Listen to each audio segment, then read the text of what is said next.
The man plays a game for the first time and terrifies the game company into holding an emergency meeting overnight, all because his moves are impossible for even cheats to replicate. Players would rather believe he's a hacker than accept he's playing with no combat assist. Little do they know, due to a system glitch, the man has been trapped in the game for 10 whole years and has become a test subject of Project Transcendence. As test subjects die one by one, Bai Yuxian, the last one standing, becomes a superhuman. But those inhumane experiments leave him with lasting psychological trauma, electric shocks, drug injections, physical modifications. The number of victims reaches a horrifying several thousand. As test subject number 62, Bai Yuxian is on the verge of breaking down because there are so few survivors left around him, and he's terrified of being the only one. The crackling electric current has brought Sua to the brink of death. She cries as she says goodbye to Bai Yuxian because she can't hold on anymore. However, Bai Yuxian is powerless to help. Soon after, another male companion falls. His final wish is for Bai Yuxian to survive. At first, Bai Yuxian thought it was just inside a game,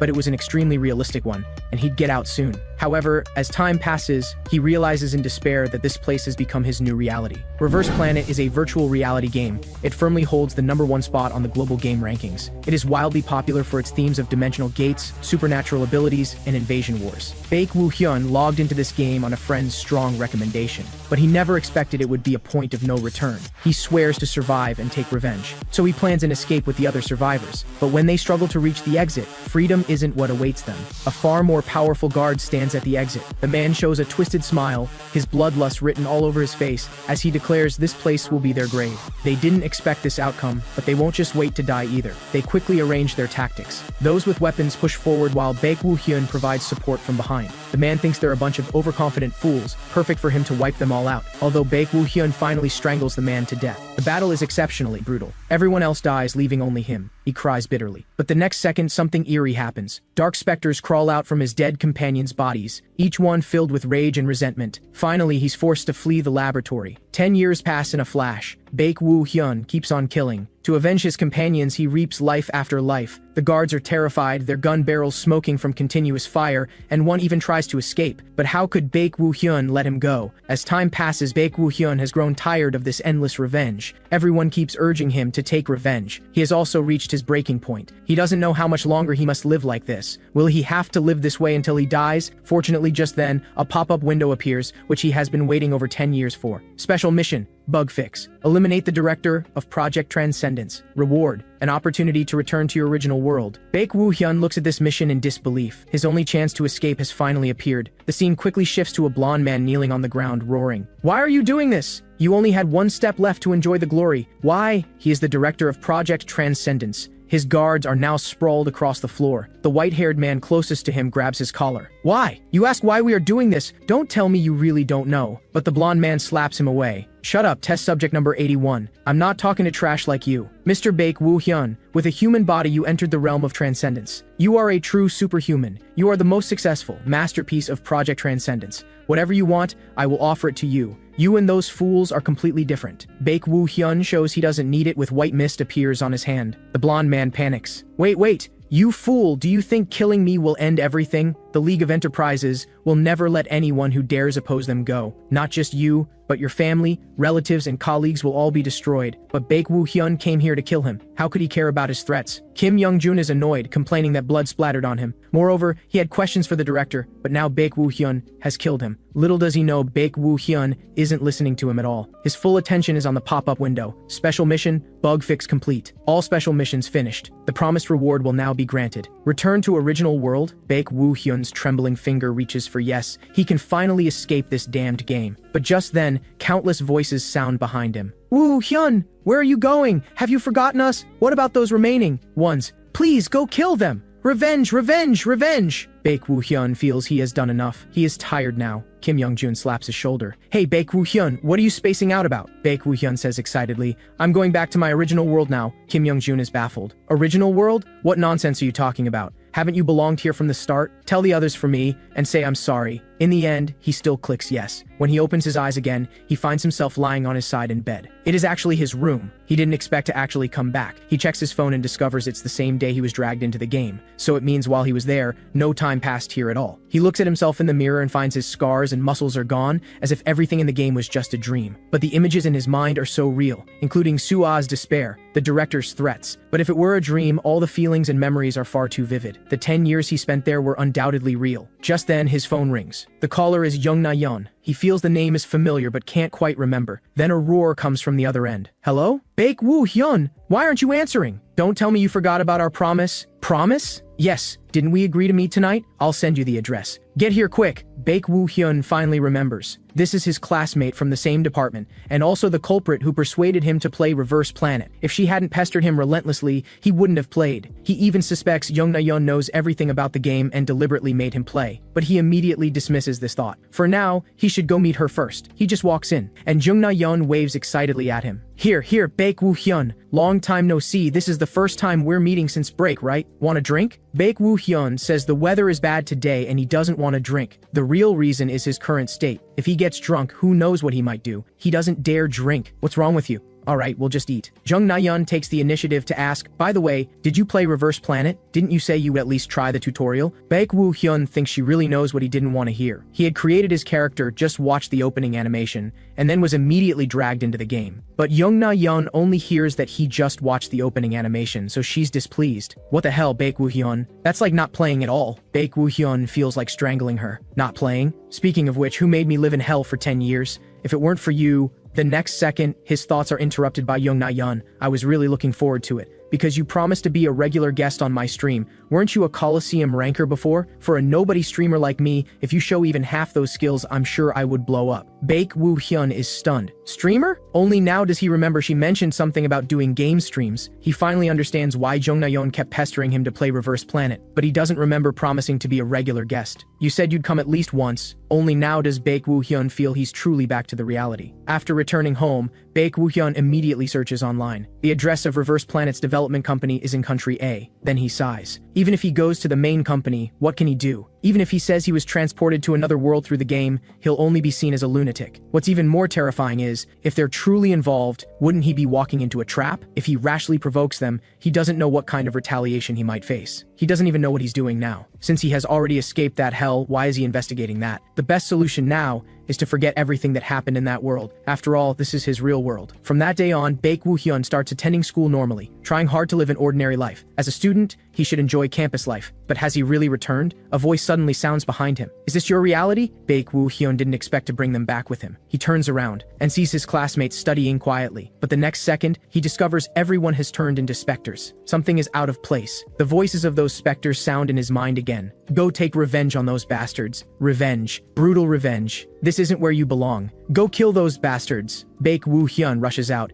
His classmates don't know what's gotten into him. Then a hand slaps his shoulder. Baek Woo-hyun, are you okay? This startles him. He reflexively grabs that hand, pulls it forward, and quickly throws a punch as if dealing with a monster. His classmate is stunned. What are you doing? This voice pulls him back to reality. He quickly grabs his own hand. Sorry. His classmates also notice his abnormality, but Baek Woo-hyun is now trapped in the fear that he may have brought those specters to the real world. Right now he just wants to be alone. But those voices sound again. Woo-hyun, enough. Come back. Woo-hyun, have you forgotten us? You must take revenge on those bastards. Just then, Jung Na-yeon suddenly appears beside him. Woo-hyun, looking at your haggard face, you seem to be in a daze lately. What happened? Baek Woo-hyun doesn't want her to worry and stubbornly denies anything is wrong. Knowing he's unwilling to talk, Jung Na-yeon doesn't press further. Alright, since you say so. But if anything happens, remember to tell me. I'll help you. Hearing this, he suddenly understands. He's the one who brought these specters. If all this will only end when he satisfies them, then he has no choice but to try. Looking at the game pod before him, he lies directly inside. Because he knows if things continue like this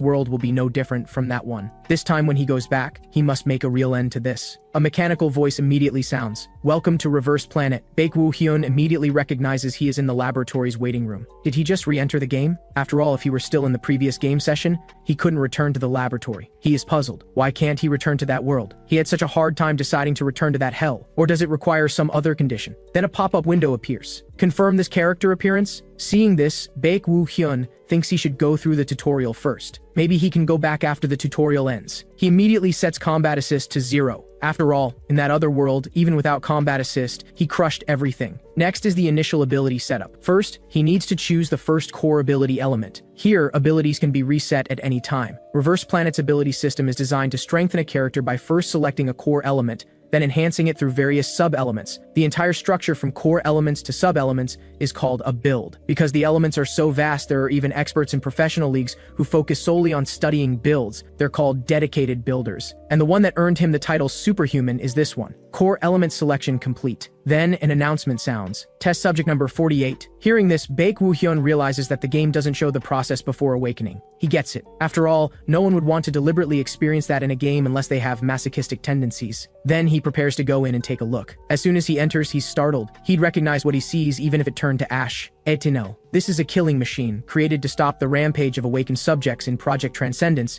and also the culprit that killed countless test subjects. Tutorial Quest 1. Defeat the Etinel. With your manifested ability, fight the Etinel. Bai Yuxian observes its structure and realizes it's an early version. It makes him remember those painful memories again. Brother Yuxian, save me, save me. The test subjects killed by Etinel are countless. It teleports and charges at Bai Yuxian. Bai Yuxian rubs his wrists. It is the same here as it was there. The researchers are always doing disgusting things. He tilts his head and dodges Etinel's punch, but its attacks come wave after wave. Its orders are to eliminate everyone who enters this room. Yet no matter how it attacks, Bai Yuxian dodges easily. At this moment, Bai Yuxian catches an opening and slaps its chest with his palm. The final version of Etinel is tricky because it can even use abilities, but this one is just an early version. This strike shatters Etinel to pieces. The experiment ends here. The level Bai Yuxian has shown is completely different from ordinary test subjects' ability aptitude. Quest to eliminate Etinel completed. Bai Yuxian can't wait to start the next experiment. Just then, an alarm sounds. A voice sounds over the announcement. This message is for all victims unjustly trapped in the laboratory. Please escape outside with all your might. It turns out the government has intervened. Bai Yuxian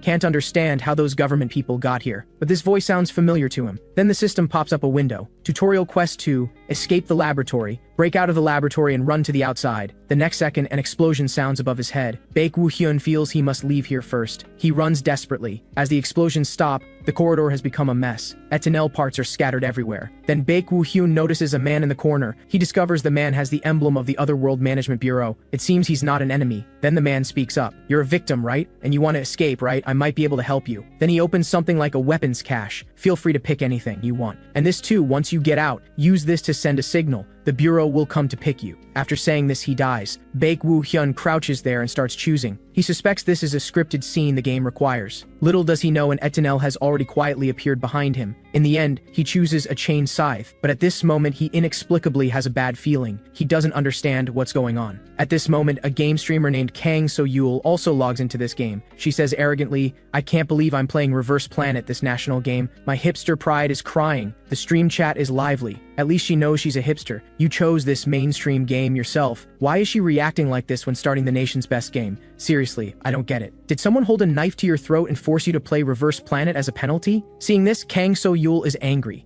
This wasn't a penalty I chose. You guys decided on it without asking, okay? But still, since she agreed, she has to do it. Who told her to spoil her fans? She's someone who never breaks promises with her viewers. But the viewers go straight at her. How many times have you lied to us about the next game being a famous one? Last time you said it was a mainstream game and then brought out some hipster pick. Let's not be too harsh. Who else would play these niche titles if not for her? Kang So-Yul shows good personal qualities. She doesn't get angry but goes at her own pace. So now, I'll fulfill the penalty for failing the challenge and play Reverse Planet. The viewers aren't stupid either. They know she's changing the subject. New players entering the game have to go through procedures. Kang So-Yul keeps her appearance and chooses Cool Flames as her ability. Finally comes the combat assist percentage. The system helpfully explains, combat assist is a system that helps with overall combat, including posture correction, motion assistance, and ability usage correction. The higher the percentage, the more assistance you will receive. The combat assist percentage can be set manually, so the viewers start giving her bad ideas. This has to be 0%. Beat the tutorial with no assistance. 0%. Go, go, go, go, go. You scared? Mommy, when I grow up, I want to use no assistance. Mommy, when I grow up, I want to use no assistance. But Kang So-Yul isn't stupid either. She starts thinking, is it possible to clear the tutorial with no assist? She did researches beforehand. Among players worldwide, the percentage choosing to play with no assist is basically 0%. Although she plays hipster games and her skills are pretty good, she heard that without assist,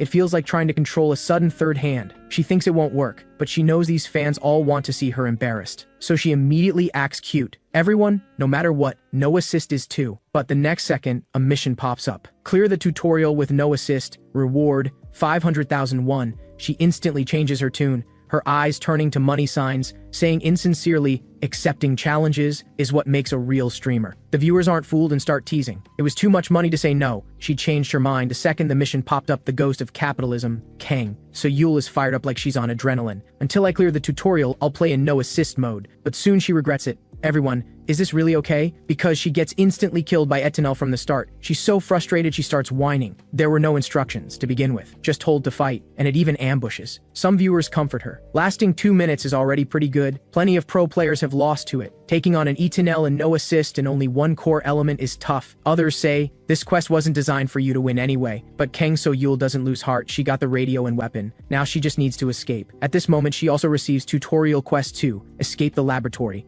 Starting automatic party matching. Party matching in progress. A party of 4 recommended. It gives her hope. It's great. If I clear it with the teammates I get matched with, that should still count as completing the mission. Viewers chime in again. That's just getting a free carry. A bus ride is always welcome, ha ha ha. You wouldn't be saying that if you knew how tutorial matchmaking works. Not like you'll find a match anyway. The last 2 viewers are prophetic. The next second, the system shows matching failed. Kang So-Yul is stunned. How can it not match? Reverse Planet is a national game. There should be lots of players. Starting party matching, expanded search. Expanded search includes matching with parties already in progress. See, told you it won't work. But why isn't it working? Matching only works with people who have the same combat assist percentage. What kind of lunatic would do the tutorial with no assist? Wait, doesn't that mean matched teammates are also with no assist? You're right. A no assist party, so you won't be getting a carry, you'll have to be the carry. I'll give you props if you clear it with a no assist party. At this moment, Kang So-Yul is thinking about canceling the quest. But the next second, a miracle happens. Party matching successful. She screams and frantically presses cancel, but it's too late. About to join tutorial quest in progress, escape the laboratory. She's doomed. As soon as she arrives at the quest location, she's stunned by the scene. Etinels are lying scattered all over the ground. She thinks her eyes are playing tricks. The stream viewers are also baffled. What is this? Wait, is this real? Is this really a no-assist party? This is insane. Isn't this a pro on an alt account? There are no pros who can do this in the tutorial with no assistance. What's most shocking is that the one with no assist and no guns took out so many Etinels. Kang So-Yul is overjoyed. This is totally getting carried. She needs to find that big shot quickly. At this moment, Bai Yuxian finishes off a few more Etinels. Suddenly his eyes look in a certain direction. It's actually Kang So-Yul sneaking over. Excuse me. Before she finishes speaking, a bloody dagger appears before her eyes. She's terrified. After all, the dagger is only 0.01 centimeters from her. The next second she hides in fright. Please, please spare me. After Bai Yuxian realizes she's not an enemy, he withdraws his blade. Sorry, I made a mistake. Then he turns to leave. Kang So-Yul quickly calls out to him. Wait, it seems we were matched to the same party. Can I follow you? Before he can agree, she follows him. I'm Kang So-Yul, a streamer who does personal streams online. By the way, I'm streaming right now. Do you mind being on camera? I've turned on personal information protection mode, so your face will be blurred. Hearing this, Bai Yuxian suddenly stops. Kang So-Yul is startled, thinking he's angry. It turns out someone has discovered them. They're escaped test subjects. Kill them. No need to take them alive. Then the gunfire sounds. Kang So-Yul is so scared she crouches with her head covered. How can the tutorial difficulty be like this? But next, she sees a scene she'll never forget. Bai Yuxian can actually dodge bullets. His movements are incredibly exaggerated. The chain scythe shows its full power in his hands. Those with machine guns can't beat someone with a melee weapon. This goes completely against common sense. The stream chat explodes. Whoa! What the hell is that? Jenny of the chain scythe. Kang So-Yul isn't afraid of looking foolish. Hiding to the side, she starts humbly asking, I don't know much about Reverse Planet, but this operation is very insane, right? How do you use that weapon like that without assist? Yes, that is, in fact, insane. What am I even watching right now? Does anyone know what ability he is using? His pupil color suddenly turned white too. Judging by how the chain scythe is moving, maybe it's wind? No, if it were wind, it'd be more obvious. Same with telekinesis. Although I don't know what it is, if I met someone like that in PvP, I'm confident I'd get stomped. The only core element that boosts physical abilities while changing eye color is Perfect Being. Kang So-Yul is surprised. Perfect Being? Isn't that thing said to be trash and not to pick because it prevents using abilities? So the viewers are also confused now. After all, Perfect Being as one of Reverse Planet's core elements can greatly enhance physical abilities and ability resistance, but the players cannot use any ability skills. Because of this negative effect, it's treated as an epic level trash skill among players. On the Reverse Planet forums, Perfect Being ranks number 1 on the must blacklist core elements. Seriously, totally don't get why this trash core element exists. Just the fact you can't use abilities says it all.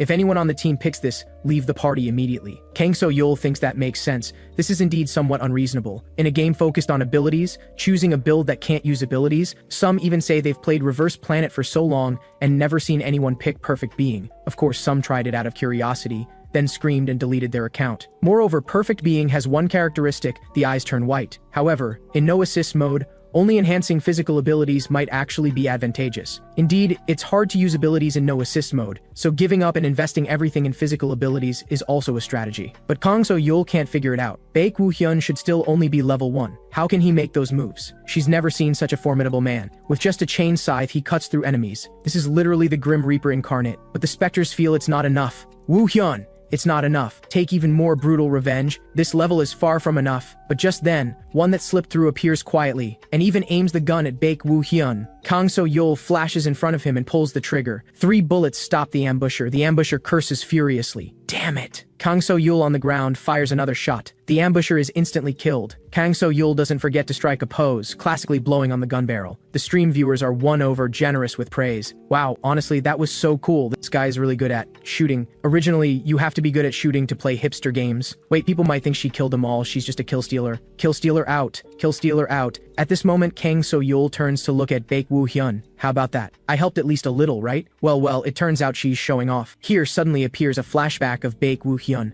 I'm confused anyway. A girl runs toward him calling sweetly, "Brother Yuxian, can anyone tell me who this is? Could it be Sua?" Just then, Kang So-yul interrupts his thoughts. Bus driver. This term makes Bai Yuxian pause. What kind of nickname is that? Wait, you're not angry, are you? Of course I know you did all the fighting. I just snagged one. No, you did help. The stream chat livens up again. Look how nice the bus driver is, generously embracing even the kill stealers. He is God. Can't see because of privacy mode, but I feel like his face is handsome too. Doesn't his voice sound sweet too? Even knowing it's modulated somehow. Seeing Bai Yuxian so generous, Kang So-yul says, "Really? Then can we do the tutorial quest together? I'll definitely help with all my might." Bai Yuxian readily agrees. Bus driver, Bai Yuxian really can't take it anymore. Just call me Bai Yuxian. Okay, Mr. Yuxian. Kang So-yul guesses this might be his real name, but this can't be filtered. Then she can't help but ask her doubt. "If you don't mind me asking, your initial core ability element, did you choose Perfect Being?" Bai Yuxian directly admits it. After all, there's nothing to hide. Wow, this actually works. Let's start the re-evaluation of perfect existence. Re-evaluation? It doesn't change that it's a ruined tree. Comment above is right. Do you think a normal person can use it like the bus driver? Hearing this, Kang So-yul looks incredulous and extremely envious. Wow. How did you dodge bullets without abilities? What other games do you mainly play? No, I don't have games I particularly like to play. After saying this, Bai Yuxian suddenly stops and reminds her. About 20 meters ahead, there are 2 tunnels. What? 20 meters? Kang So-yul can't figure out how Bai Yuxian, without long-range detection ability, can know the position and number of enemies 20 meters away. This is too unreasonable. Bai Yuxian tells her not to worry about it, just follow him. When she sees there really are 2 tunnels, Kang So-yul is startled. At this moment, Bai Yuxian calmly shows a thoughtful expression. Speaking of which, I did find the game Colosseum quite interesting. Kang So-yul is speechless. Compared to that, there's danger ahead. Stop quickly. As soon as she finishes speaking, Bai Yuxian teleports in front of tunnel and kicks tunnel flying with 1 foot. Just 1 strike sends an tunnel's parts flying everywhere. You should know, when he played Colosseum at his craziest, he even made it onto the ranking list. At this moment, Bai Yuxian clenches his fist again and slams it into another tunnel. The powerful impact makes space itself tremble. The stream viewers go crazy again. Whoa, crazy! Handling tunnel like this. Don't forget this is even no buff, guys. This is exactly a Colosseum ranker shivering. Since he's a Colosseum ranker, his actions so far make sense. Kang So-yul doesn't quite understand. Are Colosseum rankers that amazing? Wow, she doesn't even know about Colosseum rankers. This is why hipsters are... Actually, I don't know either. Is it that amazing? Seeing such comments, those who know immediately jump out to educate them, although I don't know about. Now, in the past, as soon as you became a Colosseum ranker, professional teams would immediately try to recruit you. That's right, Battler actually became a pro player this way. Kang So-yul knows Battler because he's the most famous person in the Reverse Planet pro scene. If he's a former Colosseum ranker, has he ever fought Battler? Really curious what would happen if the driver and Battler did replay PvP. After finishing off 2 tunnels, Bai Yuxian doesn't linger and continues heading forward.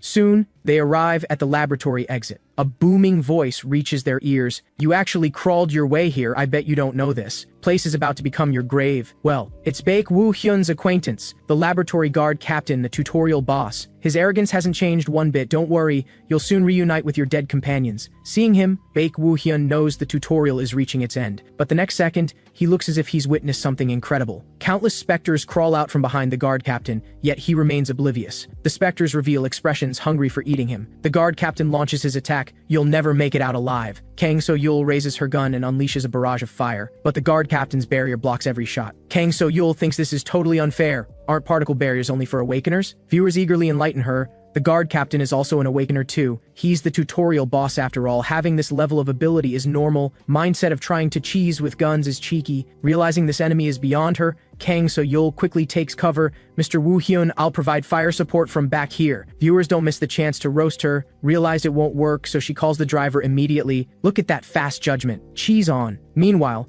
Bai Yuxian fearlessly meets the guard captain's assault. He throws a punch, and the particle barrier that bullets couldn't even dent actually caves in. The next second, the guard captain gets kicked flying, crashing down in a cloud of dust. Kang So-yul is completely stunned. What kind of monster is this? Wow, he didn't even shoot just now. Why did the guard captain's particle barrier turn on? Is this a bug? The guard captain has never suffered such humiliation, you little rat. He switches to a new form, steel human appearance, shivering. What's with the skin? Is it the guard captain's ability? Yeah, the guard captain's ability is steel human. He leaps toward Bai Woo Hyun. "I'll tear you to shreds." Viewers have sharp eyes. Wow, what's the ground caving in? The steel human weight is at least 1 ton probably? Isn't it death if you get hit once? Bai Woo Hyun easily dodges the lethal blow. Frustrated by his misses, the guard captain roars, "How long do you think you can keep dodging?" The next second, one of his arms transforms into a high-speed drill. Debris and fragments fly wherever it passes. Of course, Bai Woo Hyun won't keep dodging forever. He clenches his fist. Viewers break into a nervous sweat. Even a single hit might be fatal,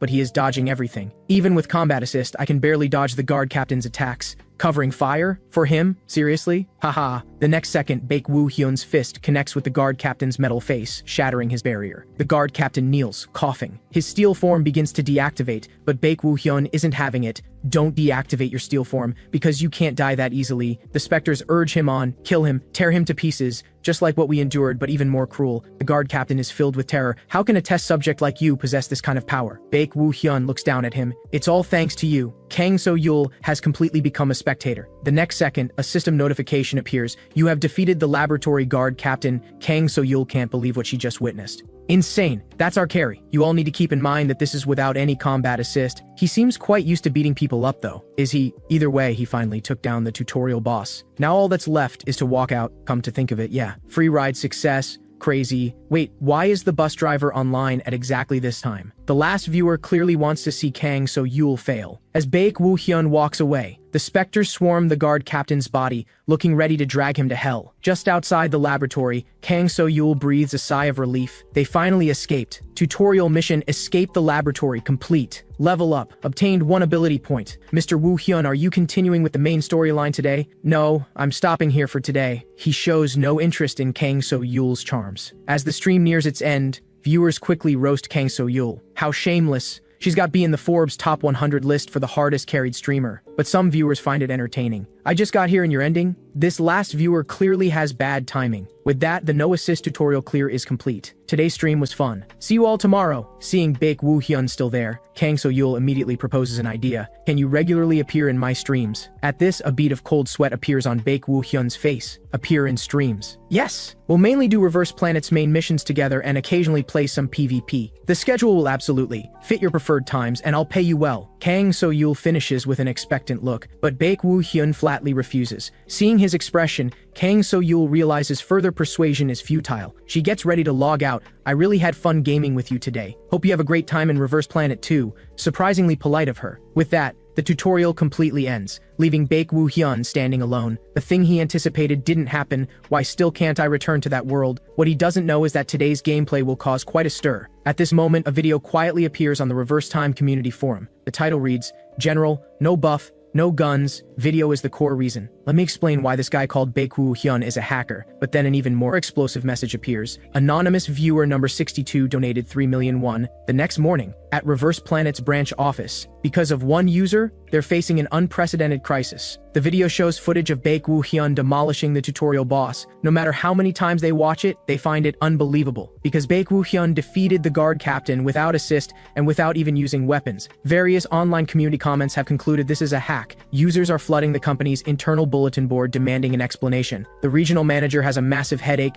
Are you certain it's not a hack? The blonde man answers decisively, yes, I'm certain. Just to be safe, I checked all data from character creation onward. There's absolutely no record of external program tampering. Besides, although I've seen countless hacks before, including guys running through walls everywhere, or turning invisible, but I've never seen movements like this. It's absurd. These are movements even hacks can't replicate. The blonde man sounds somewhat jealous. If it's not a hack, then this person is insane. However, there's a slight chance it could be a new type of hack we haven't discovered yet. The regional manager agrees, but either way, we must conduct proper verification. At this moment, Bai Yuxian is meeting with Young Na-yeon. So you're saying the online community is in chaos because of me? Bai Yuxian seems somewhat incredulous. Yeah, it's complete chaos. Among users, there's even a no-assist challenge now. The community forum has labeled you a hacker, saying it's impossible without hacks. Because everyone failed, public opinion has completely branded you a hacker. Do you know how shocked I was when I first saw that video? You actually said your real name. But Bai Yuxian is confused. The stream clearly had privacy protection mode enabled and was broadcast with a mask on. Jung Na-yeon shouldn't have recognized him. You revealed your name yourself. Besides, I've seen you fight before. Speaking of which, I knew you were strong, but I never imagined it would be to this level. Someone who doesn't know you would definitely call it a hack. So that's why I received that message. Message? What message? What? The Reverse Planet branch office contacted you, and they want to verify if you used a hack. Just then, Kang So-yul sends a message. Bai Yuxian, helpless, explains it was conveyed through that streamer. Jung Na-yeon instantly becomes an eager spectator. The game company is personally verifying if you're hacking. It's amazing. So, are you going to accept? Bai Yuxian does want to accept. Although it's just a branch office, this is his only chance to get in touch with the developers. If he can draw out someone of a high level, perhaps he can get clues about that world. I told him I'd consider it, but I think I'll accept. Young Na-yeon seems more excited than him, really? Good thinking. If you're going to keep playing Reverse Planet, it's better to clear this up first. After all, it wouldn't feel good if everyone you meet calls you a hacker. However, Bai Yuxian doesn't care about that. He's worried someone might recognize him. Fortunately, he didn't show his face on stream.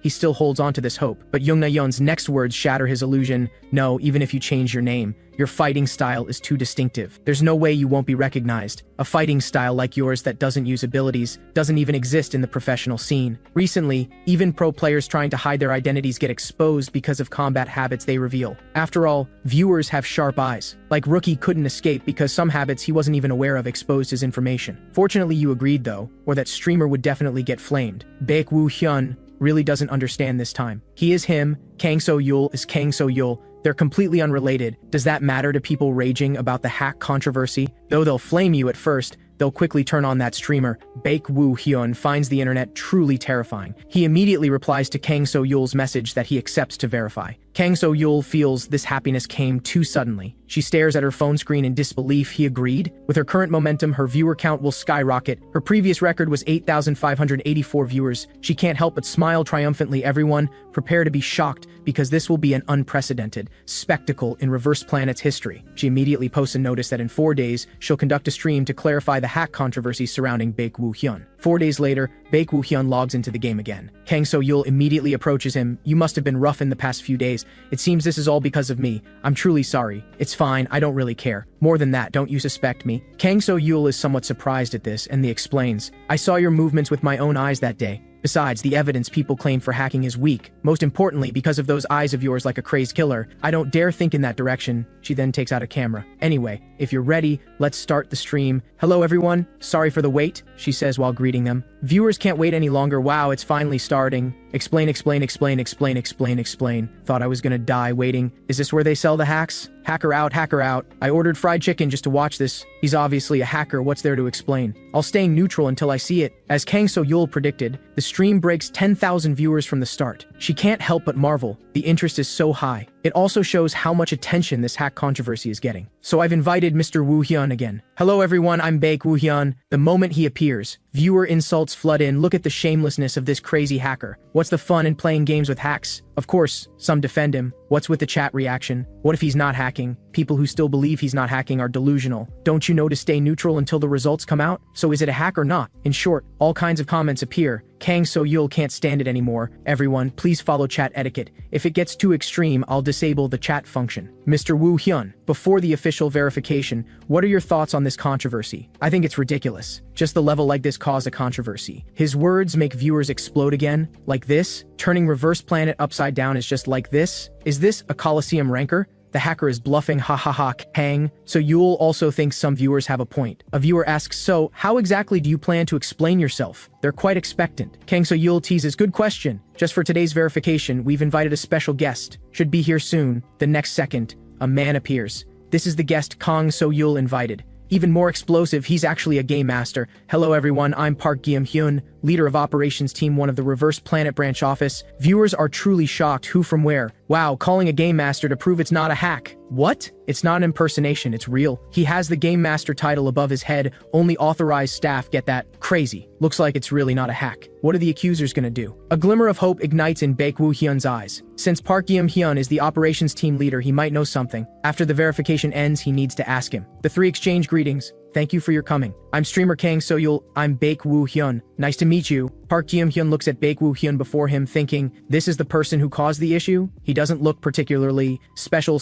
He then leads them to the verification location, and they soon arrive at a metal room. Park Gi-hyun explains, this is a personal training room for practicing abilities or combat training. As previously communicated, verification will be conducted by observing multiple rounds of combat to confirm if there's external program assistance. Baek Woo Hyun observes, this is a space he never saw in that world. Park Gi-hyun looks at him, do you agree? Yes, in that case, this will be easy. The next second, an Etinel appears. Whoa. Isn't that an intermediate version of Etinel? Can you beat an intermediate training bot with a build that has no assist and only the first core element? I don't know, Reverse Planet. Well, is that thing strong? It's not comparable to the initial version from the tutorial. Hearing the verification will start directly with an intermediate training bot. Baek Woo Hyun's pupils instantly change, activating perfect being mode. At this moment, the Spectre's voices sound again. Woo Hyun, I'm so scared. Avenge me. Park Gi-hyun looks at the detection tablet in his hand and announces the battle officially begins. The words barely leave his mouth when he startles, because he discovers Baek Woo Hyun beside him has vanished. Immediately after, a fragment flies toward him. He hurriedly blocks it with the tablet, afraid it'll hit his face. The stream chat erupts again.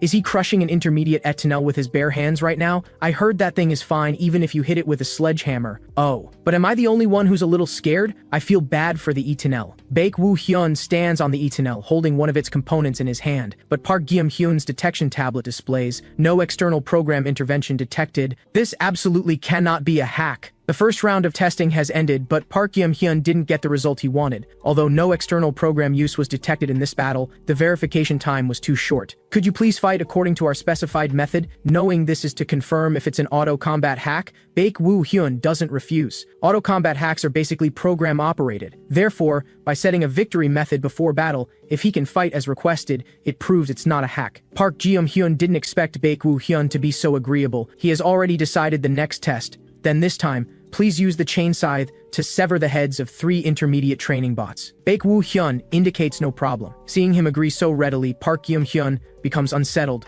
What's going on? These are clearly extremely unfavorable conditions, yet he shows no sign of losing. Immediately, 3 Etinels appear. They simultaneously attack Baek Woo Hyun, intending to finish him in one strike. But the moment they strike, Baek Woo Hyun has already teleported to a distance. It's impolite not to make a return for what one receives. When Baek Woo Hyun strikes, the chain scythe immediately proves its worth. The Etinels' bodies are already sliced apart, with just a cool glance back. The 3 Etinels shatter to pieces, while his clothes remain spotless. This is a one-hit kill. Seeing this scene, Kang So-yul immediately gets excited. I knew it. I wasn't wrong that time. The chain scythe flies around like it's alive. You all saw that, right? Stream viewers interact again. What did I just watch? That chain scythe is totally overpowered. Maybe it's not the weapon, but the person that's overpowered, it's true. Chain scythes are normally used to stab nearby enemies. Park Gi-hyun finally snaps out of his shock. Although sufficient data for verification has been collected, as the administrator of the game, his pure curiosity wells up. Can Baek Woo Hyun defeat an advanced training robot with just one core element? Though this is somewhat his personal desire, he still decides to try one more time. As the metal gate slowly opens.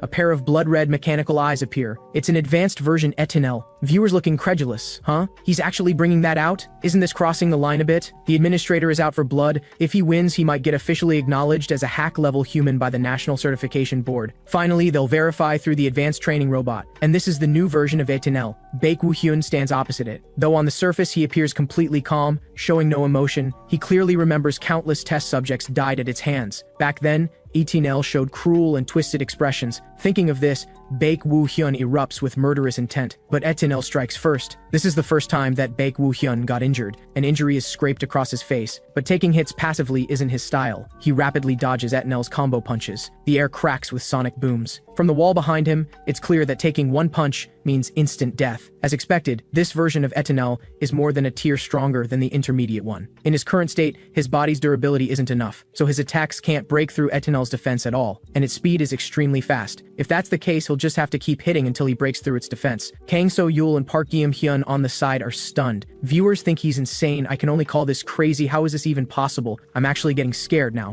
One hit would kill him instantly, but he just refuses to get hit. Wow. Park Gi-hyun never expected anyone could confront an advanced training bot head-on with just one core element. Initially, Bai Yuxian even seemed at a disadvantage, but now he's gradually suppressing the Etinel. It is very unreasonable, yet it's the truth. Bai Yuxian feels there's no need to continue observing. He taps the screen. The next second, the Etinel disappears from before Bai Yuxian, which stuns him. He still wanted to brutalize Etinel. Park Gi-hyun approaches him and explains, "Data collection for verification is complete. I just removed the training." But only then does Bai Yuxian understand why the Etinel suddenly vanished. Kang So-yul hurriedly asks about the verification results. This is what viewers care about too. Park Gi-hyun explains he's confirmed with certainty there's no external program intervention. Simply put, Bai Yuxian is not a hacker. Some viewers still can't accept others being better than them. How is this not hacking? Why? Even the administrator officially confirmed he's not a hacker, so you all accused him without evidence in the first place? Breaking news, the post accusing him of hacking has been deleted. Kang So-yul feels a wave of vindication. I told you, right? He's not a hacker. Is anyone still doubting? No one could possibly doubt that now. How you gonna beat the administrator's statement with your headcanon? Even the trolls are backing off, but why does he seem even more excited? I've seen people called hack-level skills before, but this is the real. Kang So-yul's eyes light up. Hack-level skill? That's a great term. Anyway, everyone remember clearly, Bai Yuxian isn't hacking. He possesses genuine skill that's like hacking. Well, since verification is complete, could you both share final thoughts? Bai Yuxian says,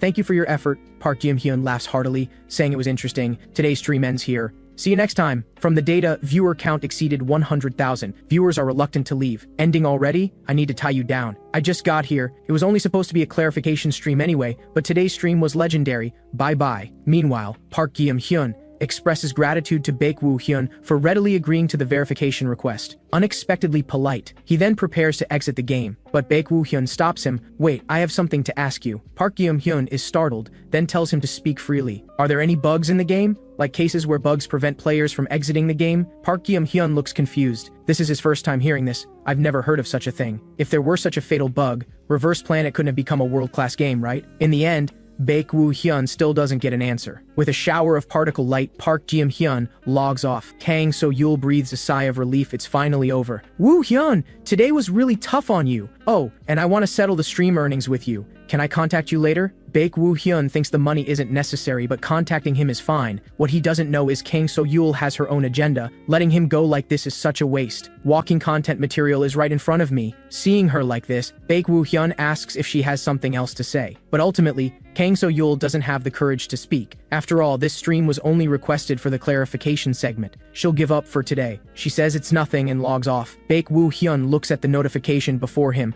finding the gain less than expected. He's somewhat disappointed. Just then, Jung Na-yeon sends him a message. "Stream over. Meet me in the battle prep room immediately." When he arrives, Jung Na-yeon has a gossipy expression. How is streaming? The forum reactions are super enthusiastic now. Completely viral, Bai Yuxian feels he still can't adapt. After all, streaming requires watching the chat window while chatting and playing simultaneously. He feels uncomfortable. What if you don't have to manage the chat window and just play by yourself? Bai Yuxian doesn't know what she's plotting. "I'll set everything up for you. Try it once before deciding." Bai Yuxian didn't expect to be forced into streaming again. He originally didn't want to stream. But Jung Na-yeon has already taken the liberty of starting PvP. PvP, short for player versus player, refers to battles between players. Along with PvE, it's called one of the two main pillars of Reverse Planet's content. PvP? You suddenly called me to the battle prep room for this? Of course! Do you want to quit the game without ever playing Reverse Planet with me? So sad. Baek Woo-hyun can't stand this. No, I just think this game isn't quite for me. I was planning to stop playing for now. After all, returning to that world now seems impossible. But Young Na-yeon stares him down. PvP is the essence of Reverse Planet. Don't rush to conclusions after just playing a bit of the tutorial. Hearing this, Baek Woo-hyun thinks she has a point. Though story mode PvE is almost identical to that world, PvP is all things he's never seen. Maybe there will be things different from story mode. Fine, I'll try it. Yeah, let me explain PvP to you. First is versus mode. As the name implies,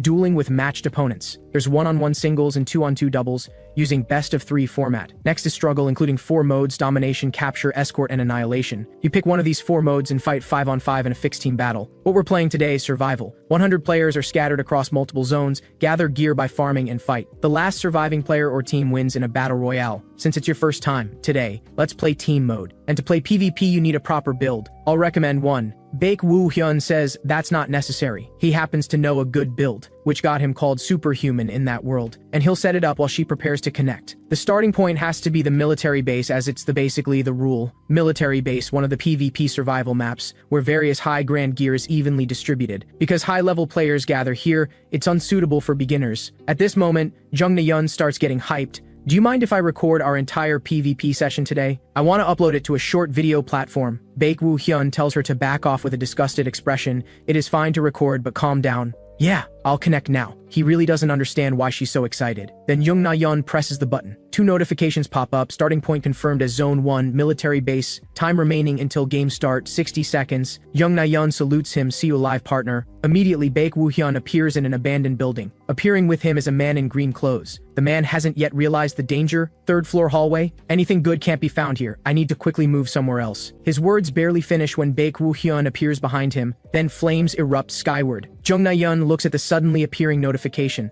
Baek Woo-hyun eliminated. Lucky day. Jung Na-yeon didn't expect him to get a kill so quickly. Indeed, hack level skill is different. Then several more notifications appear in succession, all of Baek Woo-hyun eliminating players. Looking at the names of eliminated players one by one, Jung Na-yeon is stunned. What exactly is Baek Woo-hyun doing? At this moment, another player named Slime Monster gets eliminated, with a fatal wound to the chest. Baek Woo-hyun even suspects he's the last survivor in this area, because he can't sense other players' presence now. But what he doesn't expect is encountering 4 people simultaneously when he goes down. However, for him, this just means a few more moves. He cuts through them like vegetables, easily eliminating them. After all, since they're partners, they should die together. Seeing looting is finished, he plans to slowly exit. Just then, he receives a distress message from Jung Na-yeon. Woo-hyun, help me! There are too many enemies here. I'm completely surrounded. Baek Woo-hyun checks the shared map and finds she's in the opposite block. They're quite far apart. But he still says he'll come now and asks where exactly she is. I'm on the roof of the 3rd floor, but it's chaos downstairs. It sounds like gunfights on every floor. Be careful. Baek Woo-hyun goes downstairs and immediately encounters 2 people, startling them both. Hey, what the hell is that bastard behind us? Why so fast? This confuses them greatly.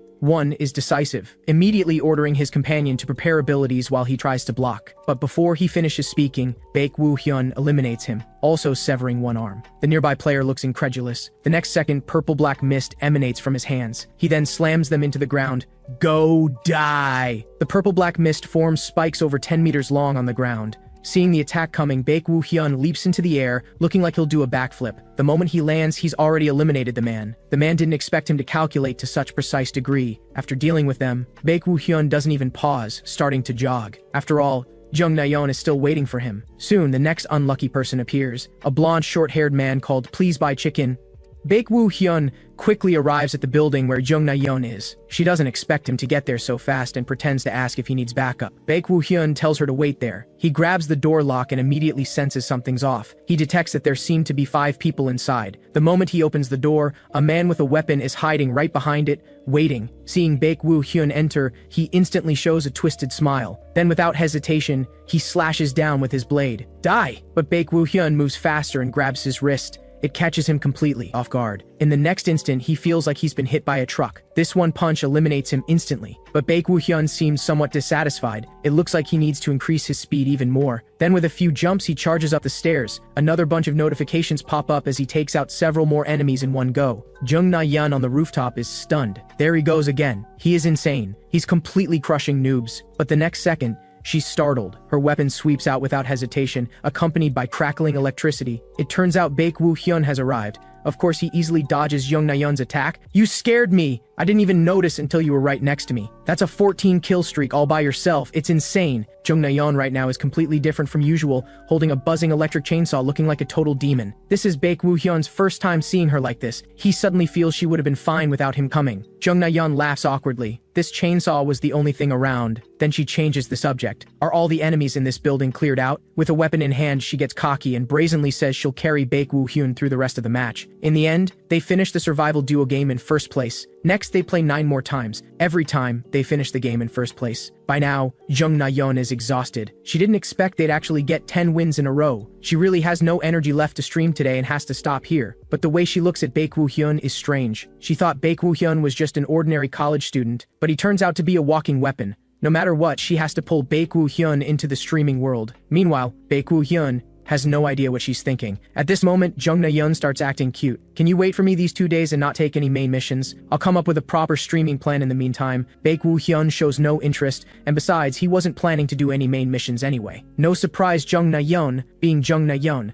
starts making decisions on her own. Anyway, just listen to it first. I'll be super prepared when I come back. See you. With that, she logs off. She doesn't give Baek Woo-hyun any chance to refuse, leaving him completely speechless. This time, he returns disappointed again. He couldn't find any clues in PvP either. Meanwhile, Kang So-yul is comfortably lying on her bed scrolling through her phone. She's browsing the Reverse Planet forums, and of course the content is about Baek Woo-hyun and her. As she reads, she starts rolling around on the bed, laughing continuously. This is amazing! 100,000 viewers. Will it happen in my streaming career again? If only I could keep streaming with Woo-hyun. She suddenly thinks that she should have been more persistent before. But she remembers Baek Woo-hyun clearly stated he had no interest in streaming. No, he was too firm from the very beginning. But right now, the most important thing is to figure out the settlement. So she checks how much income came in. The next second, her eyes widen. The next day, Jung Na-yeon asks Baek Woo-hyun out again, bringing a laptop with her. Baek Woo-hyun seems somewhat distracted. You suddenly called me out, what's up? The next second, seeing what's on the screen, beads of cold sweat appear on his forehead. On the screen is a cute blue cat. This is the PowerPoint presentation Jung Na-yeon stayed up all night preparing to convince him. Baek Woo-hyun is utterly speechless. You stayed up all night and this is the quality you came up with? Woo-hyun, didn't you say if it's a stream where you don't need to interact with viewers and just play the game yourself, it's fine?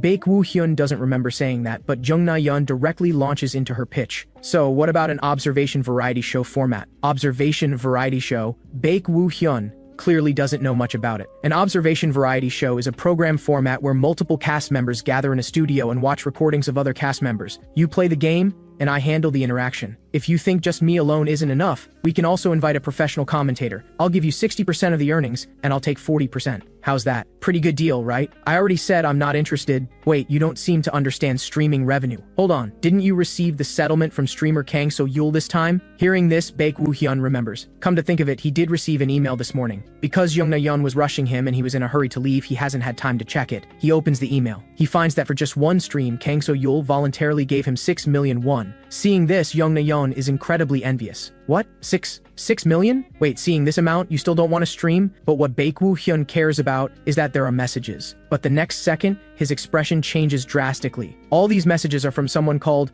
Anonymous Viewer Number 62. Hello, Woo-hyun. Good to see you again. How does it feel to be back in reality? A new special mission has been prepared for you. I'll be seeing you on your streams from now on. Under each message is a large sum of money. Baek Woo-hyun really loses his composure. The number 62 is something he'll never forget for the rest of his life. Does this anonymous viewer know he came back from that other world? And with this username, it's like it's specifically targeting him as test subject number 62. He suddenly jumps to his feet. Who is it? Who exactly knows he came back from that other world? He looks at Jung Na-yeon and asks if she can find out the sponsor's information. Jung Na-yeon is confused. Why are you suddenly asking this? Because of privacy protection, it's impossible in principle. You also can't send them a private message first. You should only be able to communicate during live streams. Baek Woo-hyun stares intently at his phone. Then he agrees to her proposal and he'll do the stream. This happiness comes a bit suddenly. Jung Na-yeon confirms uncertainly. Really? You can't go back on your word? Then she immediately posts an announcement. Breaking news! The Hack God will appear on a personal stream on August 2nd, 2041 at 7 p.m. The Hack tourism content will be premiere. Cast, The Hack God, Cha Song-chil,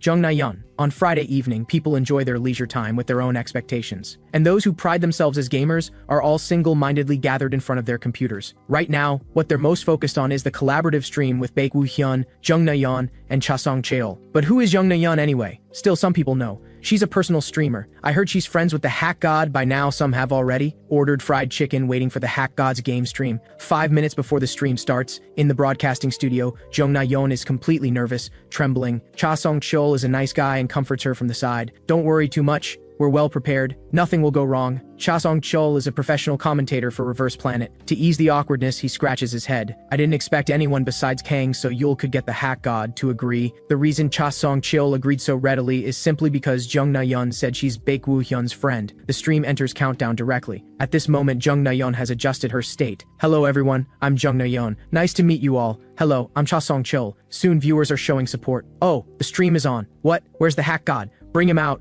Bring him out. Cold sweat appears on Jung Na-yeon's face. It seems many people are panicking because they don't see the hack god at the opening. But it's too early to be disappointed, because the hack god is already in the game. Then the screen switches to the game. Baek Woo-hyun has already enabled personal information protection mode. The stream chat immediately goes wild. It's the hack god! All you guys who said it was clickbait, get out! Why does he look so cool spinning that dagger? I'm so nervous right now. As you can all see, the hack god stream content will be presented in an observation variety show format. That is, while watching the hack god's gameplay, we'll provide commentary and analysis. You must be curious about how the hack god will actually play Reverse Planet, right? So let's officially begin. Then, Jung Na-yeon connects with Baek Woo-hyun to tell him the stream has started. Meanwhile, the radio in his hand rings. A message from the Otherworld Management Bureau. Please rescue the survivors so they can safely exit the forest and join us. Then a notification appears. Main mission, join the Otherworld Management Bureau. Pass the guards who are searching for the escaped test subject and join the Otherworld Management Bureau located outside the forest. Baek Woo-hyun can't help but sigh.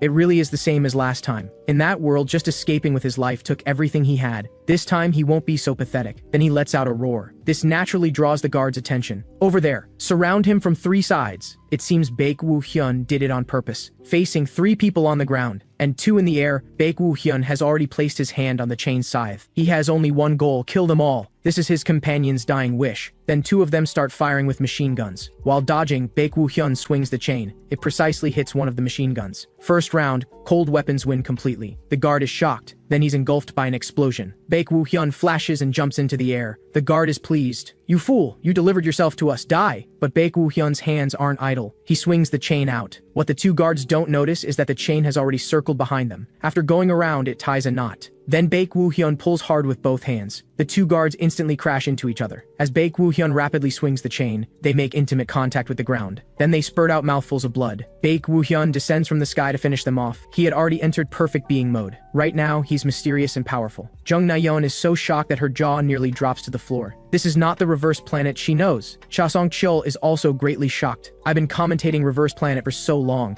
and this is the first time I've seen this playstyle. No strategic consideration whatsoever, just directly luring all the enemies over. The viewers understand Baek Woo-hyun better. The hack god's very existence is a strategy. When you're too lazy to search, make the enemies come to you. That's common sense, right? I'm reflecting on my assumption that he would only kill enemies he runs into. I thought he was crazy when he just started screaming. I was doing something else and came to watch after being startled. A viewer named My Love Cat even donates 50,000 won saying, "Isn't perfect being too overpowered? What kind of skill has no cooldown?" Jung Na-yeon turns to Cha Song-chul. Perfect being is too overpowered. What do you think of this opinion? Cha Song-chul responds, I can assert that's absolutely not the case. Most skills have inherent cooldown times. That's exactly why the hack god's playstyle, which doesn't rely on cooldown and directly uses core actions, might look like cheating. But perfect being merely amplifies his physical abilities. It doesn't improve his combat intelligence or weapon proficiency. The hack god is even playing in no assist mode. To put it extremely, it means that as long as physical condition keeps up, the hack god could fight like that in reality too. In other words, precisely. Because it's the hack god using it, perfect being can demonstrate that level of performance. Just then, a voice reaches Baek Woo-hyun's ears. Surround him. 4 guns are aimed at him. At this moment, the leader speaks. We're from the Otherworld Management Bureau. Put down your weapon and surrender. His name is Kim Cheol, team leader of the Otherworld Management Bureau. The so-called Otherworld Management Bureau is a government department that subjugates invasive entities coming through dimensional gates. They mainly responsible to trap and subjugate dangerous invasive entities. Within the inverted world where dimensions are mixed, Baek Woo-hyun raises both hands. He didn't expect to encounter Director Kim Cheol here. No, at this point in time, he should be team leader. Kim Cheol also notices what Baek Woo-hyun is wearing. So you're a victim who escaped from the laboratory. Sorry, I apologize for the rudeness. Stand down, everyone. Baek Woo-hyun says it's fine. Then he explains that this radio was given to him by an agent in the laboratory. Kim Cheol's face shows some sadness. It seems he sacrificed himself. Seeing him like this, Bai Yuxian realizes team leader Kim Cheol has the same strong sense of humanity as in that other world. Kim Cheol tells Bai Yuxian that until his identity is confirmed, he needs to stay at the Otherworld Management Bureau, because sometimes laboratory personnel impersonate victims. Then he orders the team members to withdraw. As for being brought in for questioning, Bai Yuxian is already experienced. He doesn't really care. At this moment, the system voice sounds. Main mission: join the Otherworld Management Bureau complete. Level up. Obtained 1 power point. The scene switches to Otherworld Management Bureau headquarters. Bai Yuxian sits in the consultation room of the Otherworld Management Bureau. He didn't expect to come here either. In that world, after escaping from the laboratory, he raised funds for revenge by completing corporate commissions. Although commissions included assassinations and kidnappings, the largest proportion was still inverted world subjugation. For loot, corporations would arbitrarily launch inverted world subjugation, and once they felt the loot was useless, they'd push the cleanup work onto him, so he naturally had to deal with the Otherworld Management Bureau. Although they had experiences of cooperative subjugation, there were also several times when they drew weapons against each other due to conflicts. Just then, the sound of high heels rings out. "Hello, Mr. Bai Yuxian. I'm Li Yujin, an agent from Team 1 of the Otherworld Management Bureau." Seeing a beautiful woman appear, the stream chat becomes lively again.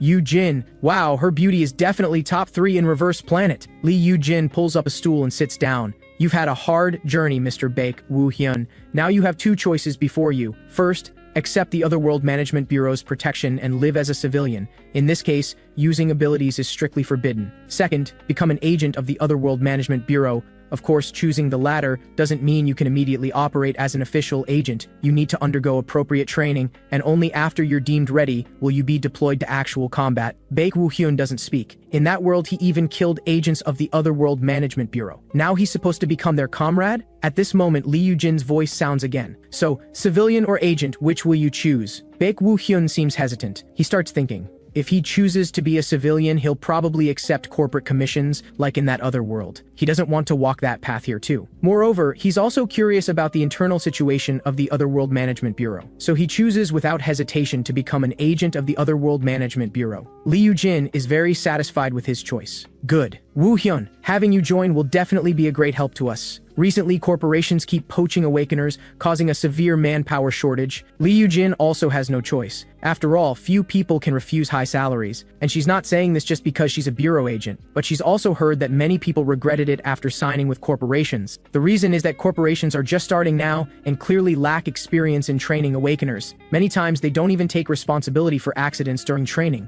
In contrast, the Otherworld Management Bureau is an organization with a long history, possessing rich experience in training awakeners and inverted world subjugation. But Bai Yuxian is no fool. He knows far more than she does. Although the compensation is indeed better on the corporate side, there are correspondingly many dangerous jobs. In that other world, many awakeners lost their lives executing corporate commissions. There were even corporations that refused to pay with an attitude of, "We have no money, but we have our lives." Though in the end, he literally had to cut open their bellies to get the money. Because of that incident, he exposed his identity as an unregistered awakener. And the Otherworld Management Bureau tracked him for quite a while. Li Yujin says she'll now apply to the computer team to register him as an awakener. Then she hands Bai Yuxian a phone, saying it's for work. Bai Yuxian looks at the phone. "So what should I do next?" "Like I just said, first undergo training as a probational agent. Once your abilities are verified, you'll be promoted. Your team will also be decided then." But Li Yujin has her own plans. Since teams will be assigned anyway, it would be better if Bai Yuxian could be in Team 1 with her. Bai Yuxian's emotional intelligence is functioning. I sincerely hope it can be like that too. After all,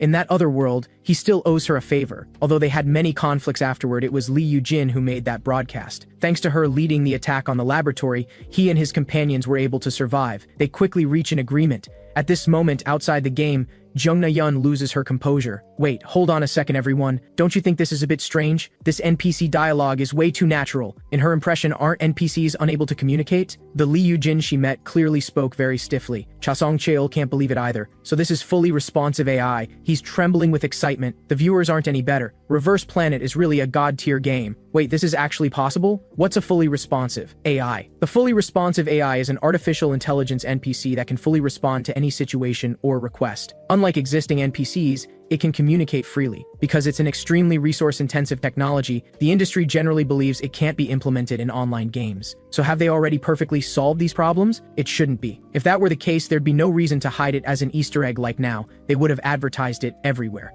And the advertising headlines would definitely be written like this: "Can you talk to NPCs in Reverse Planet?" Reverse Planet globally debuts fully responsive AI technology, making the impossible possible. Reverse Planet fully responsive AI. Cha Song-chil continues explaining. I'm afraid this is set up so that the technology is only applied when specific conditions are met. Moreover, that minimum condition is probably no assist from the very beginning. After all, the difference between the hack god and other players is that combat assist is set to 0%. Jung Na-yeon acts like she's never seen anything like this. Wow. Woo Hyun, this guy is really... Anyway, forums everywhere are going to explode, right? Cha Song-chil immediately follows up on her words. Yes, what kind of statement will Planet Reverse make? I think I'll be too excited to sleep. Their commentary coordination is also very seamless. And if anyone has great interest in Reverse Planet's storyline, they'll definitely be interested in this situation. Maybe they can even invite a big shot as a guest. By the way, although it's unfortunate, you said today's scheduled story stream ends here, right? Yes, please look forward to the next stream for the continuation. Starting now, we're moving into the PvP segment. The viewers aren't happy. Don't cut it off here. How am I supposed to wait until the next broadcast? At this moment, in the battle preparation room, Baek Woo-hyun is ready. He's been waiting for anonymous viewer number 62 to appear. He specifically instructed Jung Na-yeon earlier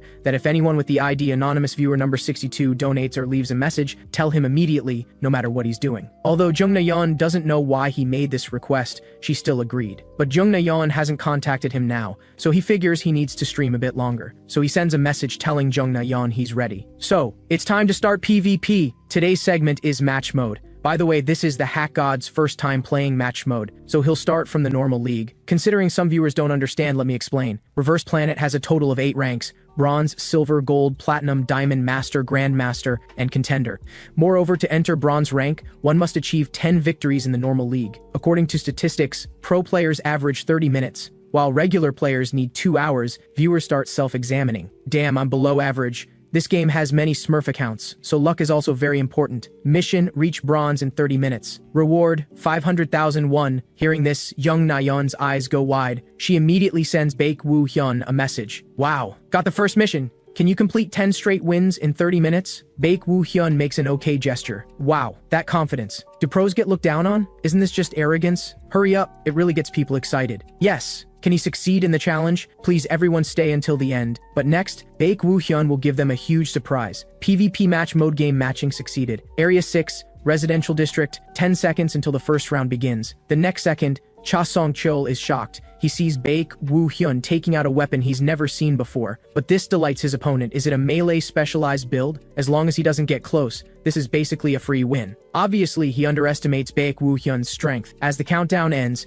the first round officially begins. The opponent directly uses the ranged attack Cold Blast, but the next second, a line appears on his body, because Baek Woo-hyun has already eliminated him. The poor opponent is directly split in half. First round over. Winner, Baek Woo-hyun. Loser, Anonymous. Current score: Baek Woo-hyun 1, Anonymous 0. Then the next round proceeds immediately. Speaking of bad luck for this anonymous player, he encounters Baek Woo-hyun again. He immediately chooses to surrender. The system notification quickly pops up. Anonymous surrendered, ending match. Winner, Baek Woo-hyun. Loser, Anonymous. Next is the second match. Baek Woo-hyun slashes with his sword, and the opponent's attack is directly cut off. The opponent only has time to say, "My Shadow Spear," before his body is split in half just like the first person. Can only say Baek Woo-hyun is still too strong. All one-hit kills. Current score: Baek Woo-hyun 2, Melon Bread 0. Winner, Baek Woo-hyun. Loser, Melon Bread. Next is the third match. This opponent actually practices Taekwondo. Right from the start, he leaps high, completely exposed. How could Baek Woo-hyun pass up such a good opportunity? He directly draws a strike line on him. The fourth round is instant kill as usual. Just like this, Baek Woo-hyun rapidly harvests opponents. Soon he achieves 10 straight wins. The time taken is only 20 minutes. Jung Na-yeon and Cha Song-chil are both stunned. At this moment, Baek Woo-hyun's rank has also risen from normal to bronze. Jung Na-yeon even stutters. After all, she's diamond rank, but compared to Baek Woo-hyun, it's completely inadequate. Amazing. For some reason, in comparison, she has a deep sense of defeat. Cha Song-chil also didn't expect Baek Woo-hyun to achieve 10 straight wins in just 20 minutes. Viewers are also greatly shocked. What the heck is this? Seriously insane. I can feel the wall breaking pro records. At this time, Cha Song-cheol also demonstrates his professional commentary skills. Although the time is also absurd, what's even more amazing is his match record. Usually, if you encounter incompatible attributes or risky builds, competitive performance fluctuates. I've interviewed many people who all feel flame builds are difficult to deal with, but the hack god, regardless of what build opponents bring out, throughout the entire competition demonstrated unparalleled perfect performance. They are simply lightning-fast battles. A viewer named Pinecone even donates 500,000 won. Seeing money, Jung Na-yeon immediately gets excited. Thank you, Pinecone. What kind of scene will the upcoming ranked matches show? I'm really looking forward to it. Me too. But honestly, I have some concerns. Since it's a broadcast, sniping should be easy, right? Sniping refers to trying to match with a specific player, synchronizing game timing. But even so, the probability of successful sniping isn't high. He hopes he's just worrying needlessly. Just as he finishes speaking, a notification appears. PvP match mode, ranked solo game matching succeeded. Area 11, cemetery, a blonde-haired man shouts, "Got it!" Hearing this, Baek Woo-hyun is puzzled. As soon as the man appears, he starts cursing. "I finally caught you, you arrogant bastard. Watch carefully, everyone. Time to teach this hacker a lesson." Viewers also start expressing their opinions. No way. Sniping on the first ranked game? How is this possible? Skill level insane. Hacker doing this? Guys, this is the average for sniping players. They're not the company, so what's up with hackers doing this? Baek Woo-hyun places his hand on the sword hilt. Seeing this, Cha Song-cheol laughs. The hack god isn't falling for his provocation. Jung Na-yeon immediately follows up.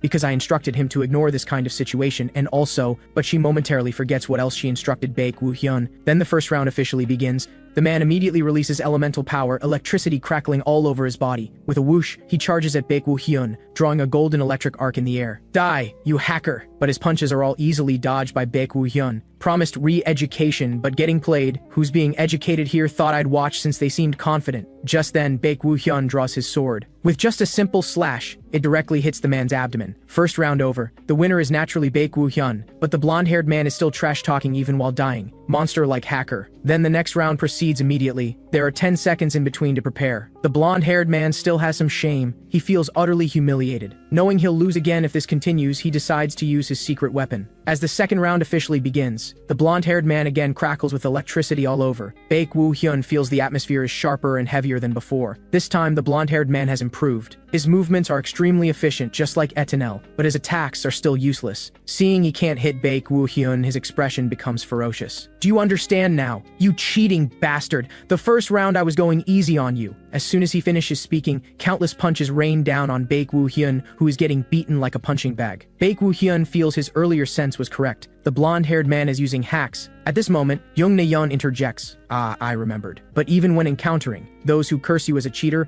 and deliberately provoke you, you should thoroughly crush them as much as possible." That's what she said. But why does it sound so scary coming from her mouth? Then Baek Woo-hyun enters perfect being mode. Powerful energy radiates from his body. Seeing this, cold sweat appears on the blonde-haired man. What's happening? The atmosphere suddenly became, but he tells himself there's no need to fear. No matter how you look at it, he has absolute advantage. Then he actively launches an attack. "Don't try to look cool, you bastard." But the next second, Baek Woo-hyun disappears from his position. Then he directly slashes forcefully with his sword, brushing past the blonde-haired man. The blonde-haired man immediately spews out a mouthful of blood, cursing. But the next second, Baek Woo-hyun appears beside him again. One sword slashed directly on his arm. The blonde-haired man immediately lets out a miserable scream and swings his other fist. "You bastard!" But Baek Woo-hyun's title as walking weapon isn't just for show. He directly slashes toward the punching hand. The blonde-haired man literally cries. Both his hands are ruined. How can he even play? Jung Na-yeon and Cha Song-cheol also don't know what to say. Everyone, could it be? Baek Woo-hyun seems to be deliberately not giving him the final blow, right? He clearly had many chances. It seems that's the case. He really listens to your advice, Na-yeon. Hearing this, Jung Na-yeon feels a bit guilty. Although I did say that, the stream chat also explodes at this moment. A monster created by Jung Na-yeon. Scary woman. Anyway, it's because of Jung Na-yeon gave him that advice. I'm terrified of what advice she'll give next. Haha. Meanwhile, the blonde-haired man is also terrified. Damn it, who the hell are you? Baek Woo-hyun points his sword at him, and then gives him a quick end. After this second round ends, Baek Woo-hyun continues dueling with overwhelming momentum,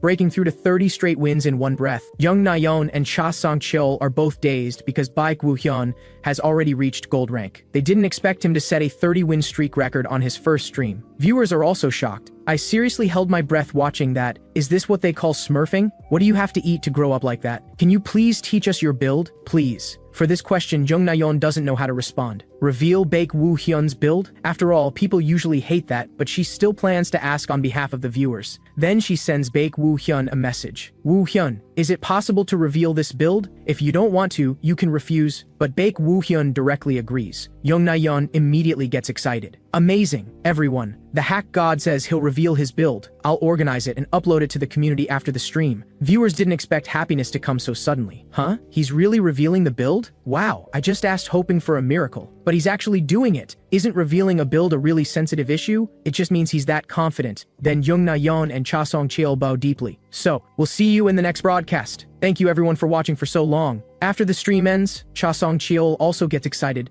Amazing, super amazing. Fully responsive AI, 30 win streak, even revealing the build. All the major communities are going to explode. Jung Na-yeon feels like she's seeing endless money. At this rate, won't he set a new record? What's the current highest win streak? Currently, the highest win streak in match mode is 76 wins by player battler. That's a record he set while training a Smurf account, Jung Na-yeon says excitedly. Anyway, I hope Woo-hyun can create a new record. No, if it's Woo-hyun, he will definitely do it. And if it's Battler, who's famous for being highly competitive, he might be watching the broadcast right now. Just as they predicted, the game forums have exploded at this moment. What's even more unexpected is that the blonde-haired man was reported for using hacks and got permanently banned. And one message caught someone's attention, even if Battler couldn't beat this. And the person browsing this message is none other than Battler himself. He finds it extremely interesting. A few days later, the second stream officially begins. After anonymous viewer number 62 failed to appear in the previous stream, Baek Woo-hyun falls into thought. Does that mean I'm still lacking something? Just then, Lee Yu-jin waves at him. Junior, over here! Today she's dressed quite seductively, in black stockings and a uniform. The viewers have hearts in their eyes through their screens. No wonder she's one of the top 3 beauties in Reverse Planet. She's so pretty. She asks Baek Woo-hyun if he's nervous about his first field mission, but anyone who knows him realizes she's asking the wrong person. Although field mission came faster than expected, it's just a piece of cake for him. It turns out that right after logging into the game, a new message window popped up. Your first field mission has been assigned. Please change into your combat suit and report to the designated location. Baek Woo-hyun thinks this is no bad, because he can skip training. He asks Lee Yu-jin what this field mission entails. Lee Yu-jin explains that this time they need to completely subjugate the invader entities inside the inverted world and seal the space. They received reports that the invader entities there might go berserk. It's a location abandoned by the corporations. We implicitly leave them alone since they are sometimes helpful for subjugation. But to think they just stir things up and toss them aside when there is no profit to be made. Lee Yu-jin deeply resents these profit-driven corporations. Baek Woo-hyun wholeheartedly agrees. As expected, those bastards are the same here and there. Anyway, what they're dealing with this time are insect-type invader entities. Their danger rating is low and they're weak, but they are numerous, making them troublesome to handle as a group. The moment they arrive at the entrance, a soldier salutes. Loyalty, I'm Sergeant Park Ji-shin. Are you the Awakeners from the Otherworld Management Bureau? Lee Yu-jin immediately pulls out her credentials. Yes, thank you for your hard work. After confirming their identities, Park Ji-shin tells them to proceed inside. After they leave, the soldiers are quite amazed that this is their first time seeing a portal appear in an abandoned factory. Baek Woo-hyun and Lee Yu-jin arrive in front of the portal, but Baek Woo-hyun feels the scene before him is somehow familiar. He had seen this place in that other world too. But back then, the portal wasn't small scale, it was medium scale. Did something go wrong? Just as they're about to enter, a voice suddenly rings out. Well, look who it is! What brings our senior Lee Yu-jin to a small-scale subjugation? This arrogant guy is Choi Hyung-cheol, an Awakener affiliated with Shin Electronics Corporation. Lee Yu-jin is surprised to see him here. She's about to say something when Choi Hyung-cheol interrupts. You startled me, you know? Didn't expect my mission to overlap with yours. Lee Yu-jin clearly dislikes him. You were so decisive when you quit back then, and now you're here doing missions. You wouldn't be plotting something, would you? Plotting? That hurts my feelings. Then he looks at Baek Woo-hyun. Is this the new junior? Then he leans closer to Baek Woo-hyun with an arrogant tone. Hey, stop suffering at the bureau. How about joining my corporation? At this, Lee Yu-jin's face immediately darkens. Mr. Choi Hyung-cheol, please don't cross the line. Choi Hyung-cheol exaggeratedly raises both hands and backs up a few steps. All right, you are scary. I'll leave this area to you, senior. Baek Woo-hyun asks who that was. Lee Yu-jin feels so angry she's about to have low blood sugar. He was the first probational agent I trained. That bastard accepted a corporate headhunt and left, then started spreading malicious rumors about the bureau. Then she pulls out a fruit candy. Do you want one? Outside the game, Jung Na-yeon and Cha Song-cheol are quite surprised. This is the first time the relationship between Lee Yu-jin and Choi Hyung-cheol has been shown in such detail. In the past, it was always glossed over with something bad happened. It seems the fully responsive AI is providing deeper storylines. Some viewers think it would be huge if a real hidden story came out. Lee Yu-jin calms herself down. Stop this depressing topic. Let's go in. Sensing an energy fluctuation, Choi Hyung-cheol and his companions outside immediately have malicious intent. It looks like they went in. Choi Hyung-cheol reveals a sinister smile. Then, let's get to work. Meanwhile, Bai Yuxian and Li Yujin enter the portal. Then they arrive in front of another portal. Li Yujin explains that this is the passage to the inverted world. Once they go through the portal ahead, they'll enter the inverted world. Only now does Bai Yuxian realize why he felt something was off earlier, but the next second an anomaly occurs. The portal becomes unstable. Bai Yuxian guesses it's a sudden anomaly. Li Yujin just turns to warn him to be careful. Then she disappears. Bai Yuxian gets teleported deep into a forest. He got separated from Li Yujin. He's not panicked though. After all, external impacts causing portal collapse is quite common. He immediately grips his dagger. After all, several spiders are blocking his path. First he needs to deal with these things, then find Li Yujin. Meanwhile, on the other side, Li Yujin displays her ability. Her hands emit golden electrical light. Then she strikes down with her palm, spreading thunder. The next second, the spiders blocking her path meet their doom. Their bodies are directly severed by the lightning, nearly turning into roasted spiders. But Li Yujin isn't doing well either because this strike also takes quite a toll on her, mainly because there are too many spiders ahead. No matter how many she kills, there's no end. Moreover, the scale of this forest, no matter how she looks at it, it seems closer to a medium-scale inverted world than a small one. She suspects something fishy is going on. She takes a breather, silently praying that Bai Yuxian is safe. But what she hasn't noticed is that the cunning Choi Hyung-cheol has already appeared behind her. Sensing something wrong, Li Yujin is greatly alarmed and tries to defend. But Choi Hyung-cheol's sneak attack succeeds. His strike lands directly on her abdomen. Li Yujin lets out a pained grunt. She immediately counterattacks, but Choi Hyung-cheol dodges. She can't understand why he ambushed her. Choi Hyung-cheol, why are you? Choi Hyung-cheol reveals a treacherous smile. Who knows? I'm just carrying out a secret mission, so I'm only following orders. Don't hate me too much. Then his accomplices appear. Li Yujin knows now isn't the time for talk. Her wound is too deep. She needs to escape first or she might die here. Then she throws a guardian stone at them. The moment it approaches the target, it suddenly becomes a massive boulder. With a thunderous boom, the guardian stone shatters. The unlucky accomplice violently spits out a mouthful of blood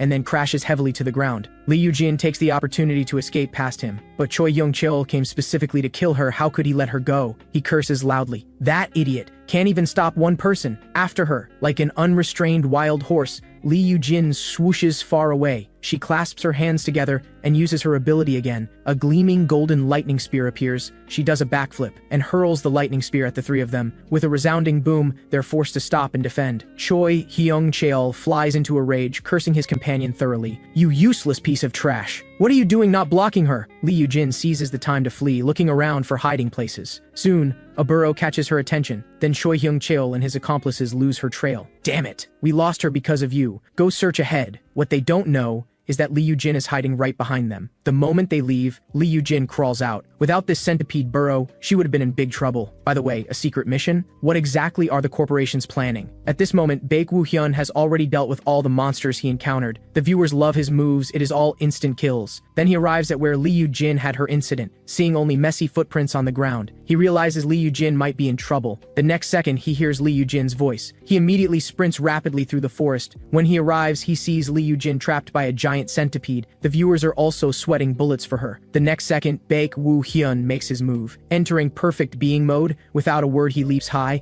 gripping the dagger in one hand while pressing his palm against the handle with the other. The moment he passes by the giant centipede, it's sliced in half. Li Yujin falls down. Bai Yuxian teleports beneath her and catches her in a princess carry. This series of actions flows seamlessly. He sets Li Yujin on the ground, letting her lean against a large tree, and asks with concern, "Are you this series of actions flows seamlessly?" Li Yujin feels utterly embarrassed. But Bai Yuxian can't quite understand that with her strength, she couldn't have been injured by such insects. And the wound is deep. Looking at her injury, he realizes it was caused by an ability. In this situation, the only awakener who could do this is Choi Hyung-cheol. He knows his guess must be right, so it seems Choi Hyung-cheol followed them in immediately after they entered. In the stream, Jung Na-yeon looks surprised. "Everyone, don't you find this strange?" Choi Hyung-cheol was originally supposed to launch his ambush much later. The viewers also find it odd. He attacks during the corporation-related storyline. But that's happening already? Something is happening. Jung Na-yeon guesses it's the fully responsive AI's influence. Cha Song-cheol agrees. At this stage, that's all we can assume. A hidden storyline? This is getting interesting. Let's continue watching for now. Li Yujin gasps for breath, recounting what happened after entering. Although she barely shook off Choi Hyung-cheol, she doesn't know when he'll ambush her again. Moreover, using her ability risks exposing their location. So Junior, you should escape first. But running isn't in Bai Yuxian's style. He tells Li Yujin to give herself first aid and hide. He'll go deal with those hunting dogs and come back. Li Yujin is shocked. No, Choi Young-chul is a veteran awakener. Junior, you alone. Baek Woo-hyun tells her to rest assured he has a plan. At this moment, Choi Young-chul and his accomplices circle around the riverbank. They have no idea where Lee Yoo-jin is hiding. Choi Young-chul makes the call. Anyway, with her condition, she can't have gone far. You search along this river. I'll head down and look for the target. But the next second, he's startled. Without hesitation, he launches an attack with his ability. Flames appear in the air. Wait, hold on. Baek Woo-hyun breaks out in cold sweat. Choi Young-chul recognizes him as the junior Lee Yoo-jin brought. Baek Woo-hyun raises hands, showing no hostility, trembling and stuttering. The passage suddenly collapsed. I got separated from senior Lee Yoo-jin. Do you know what happened? The viewers are amused. Wow, what's with that acting? I'm dying.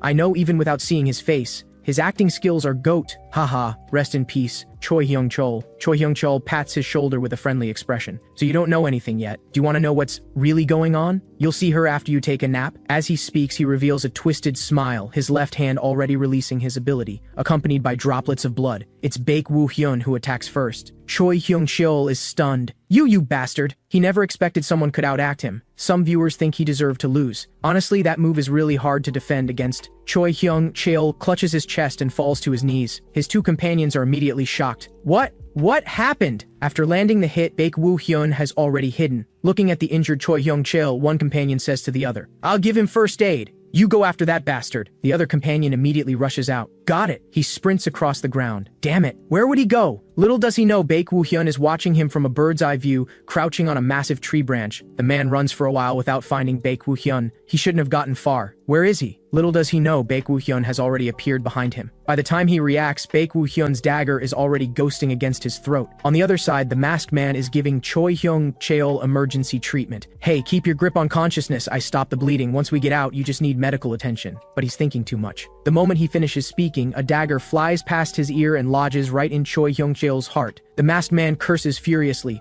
You damn bastard! Little does he know, he's the only one left now and his companions are dead. Baek Woo-hyun appears directly in front of him. The masked man can't help but ask, Where's my partner who went after you? Baek Woo-hyun doesn't speak, but the sword in his hand says it all. He raises the sword in his right hand, keeping silent. The masked man remembers that sword belonged to his companion. Whether from fear or rage, he directly unleashes his ability. Countless rock spikes shoot toward Baek Woo-hyun. You bastard! I'll kill you! Facing the rain of rock spikes, Baek Woo-hyun swiftly dodges. At this moment, the masked man has gone berserk, going all out. It's not over yet! He presses both hands to the ground. The earth begins to undulate and shake. This is his ultimate technique called Wave of the Earth. Baek Woo-hyun sprints wildly. Facing the enemy's frenzied assault, his eyes show no fear, and only calm. He decisively kicks down a giant tree, using it to evade while also slowing the masked man's offensive. Seeing even this can't stop Baek Woo-hyun, the masked man can't help but grumble. Monster of a guy, but he has other tricks. Immediately, a solid rock shoots up in front of Baek Woo-hyun. This attack comes somewhat suddenly. Baek Woo-hyun can only dodge hastily, but his reaction is still a bit slow, and this is his first injury. A shattered trunk scrapes his arm, but the next second, he charges at the masked man. But the masked man isn't defenseless either. He releases more rock spikes, shouting, Don't come closer! But Baek Woo-hyun simply calmly rotates his sword. The next second, a flash of sword light sweeps through. All the rock spikes are drawn in and instantly shattered. As the sword light flashes, he's already appeared behind the masked man. At this moment, the masked man realizes most of his blood isn't his own anymore. He stares in disbelief. How is this possible? Then he goes down. Baek Woo-hyun completes a triple kill. The viewers are on the edge of their seats. This is insane, oh my god. Crazy. I couldn't breathe while watching. Ambush worship. Jung Na-yeon is stunned. Unable to believe Baek Woo-hyun fought 3-on-1 with just one core element. Cha Song-chul is so excited his face is flushed with stars in his eyes. The viewers have various reactions, feels like a wall, but hunting dog on first mission, is the difficulty correct? My mouth is literally stuck open, not even joking. Baek Woo-hyun looks at the wound on his arm. Although he took down 2 by ambush, he only achieved this much. As expected, compared to that other world, he still falls far short. Then he picks up Choi Young-chul's phone. There's a message inside. Lee Yoo-jin and the target person expected to be dispatched to the inverted world. Capture them alive if possible. If circumstances don't allow, authorization to kill on sight. Well, so Lee Yoo-jin was just caught up because of him. But searching the bodies, Baek Woo-hyun finds nothing particularly special.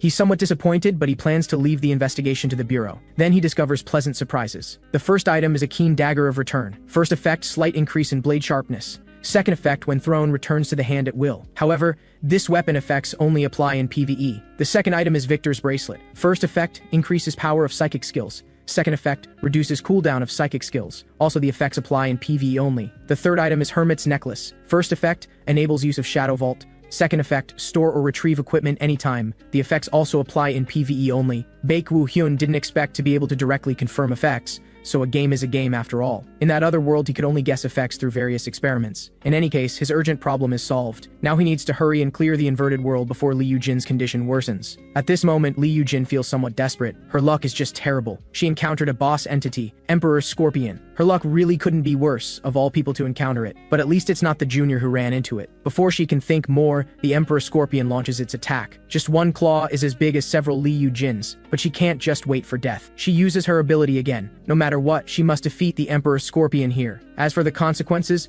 she'll worry about those after surviving. Li Yujin uses spreading thunder and crackling lightning fills the air. But before she can strike, the Emperor Scorpion crashes to the ground with a boom. She's dumbfounded. What just happened? The Emperor Scorpion just died like that. Then Bai Yuxian's voice reaches her ears. Are you okay? But this pose is too cool. He's carrying a sword on his shoulder. His other foot rests on another sword, its blade driven into the Emperor Scorpion's vital spot. Li Yujin is mesmerized. Junior? The viewers didn't expect Bai Yuxian to be this formidable. Wow, with that body fighting the boss entity, he already cleared normals and elites and now the boss. But just then, the sky begins to crack. Bai Yuxian knows the inverted world is starting to close. He jumps in front of Li Yujin and hears her ask if he really took down the hunting dogs alone. But now isn't the time for that. They need to leave. Considering her injuries, Bai Yuxian says he'll carry her. Zheng Nayan guesses the reason. Because they completed the subjugation while the passage was collapsed, the inverted world is closing before they can leave. Li Yujin feels somewhat embarrassed, but still lets Bai Yuxian carry her. After all, she really can't move well right now. Cha Songcheol shares his view. Exactly, so they need to escape before getting sucked in. Bai Yuxian tells Li Yujin to hold on tight. They quickly arrive at the portal. At this moment, a system notification appears. Subjugation complete, obtained 1 ability point, level increased, several messages pop up at once. The scene shifts to Otherworld Management Bureau headquarters. At this time, Bai Yuxian faces Kim Cheol's questioning. Li Yujin was attacked by corporate awakeners and injured. Is this true? Yes, that's correct. Hearing the affirmative answer, Kim Cheol slaps his forehead. Those corporate bastards finally crossed the line. So, what happened to those guys? Bai Yuxian's answer is straightforward. I killed them. Kim Cheol is truly shocked. Killed them? How did you alone? Then he recalls the first time he met Bai Yuxian. After all, with Bai Yuxian's strength, he could indeed do it. Then he asks if Bai Yuxian has any evidence to prove he killed them. Bai Yuxian hands over Choi Hyung-cheol's phone. This is their phone. There are signs of instructional messages, but the rest is encrypted and can't be confirmed. Good. Thanks to you, the investigation will go much smoother. Leave the rest to us. You can go rest. At this, Bai Yuxian stands and leaves. But then Kim Cheol calls out to him. Just a reminder, there will definitely be opportunities in the future, so until then,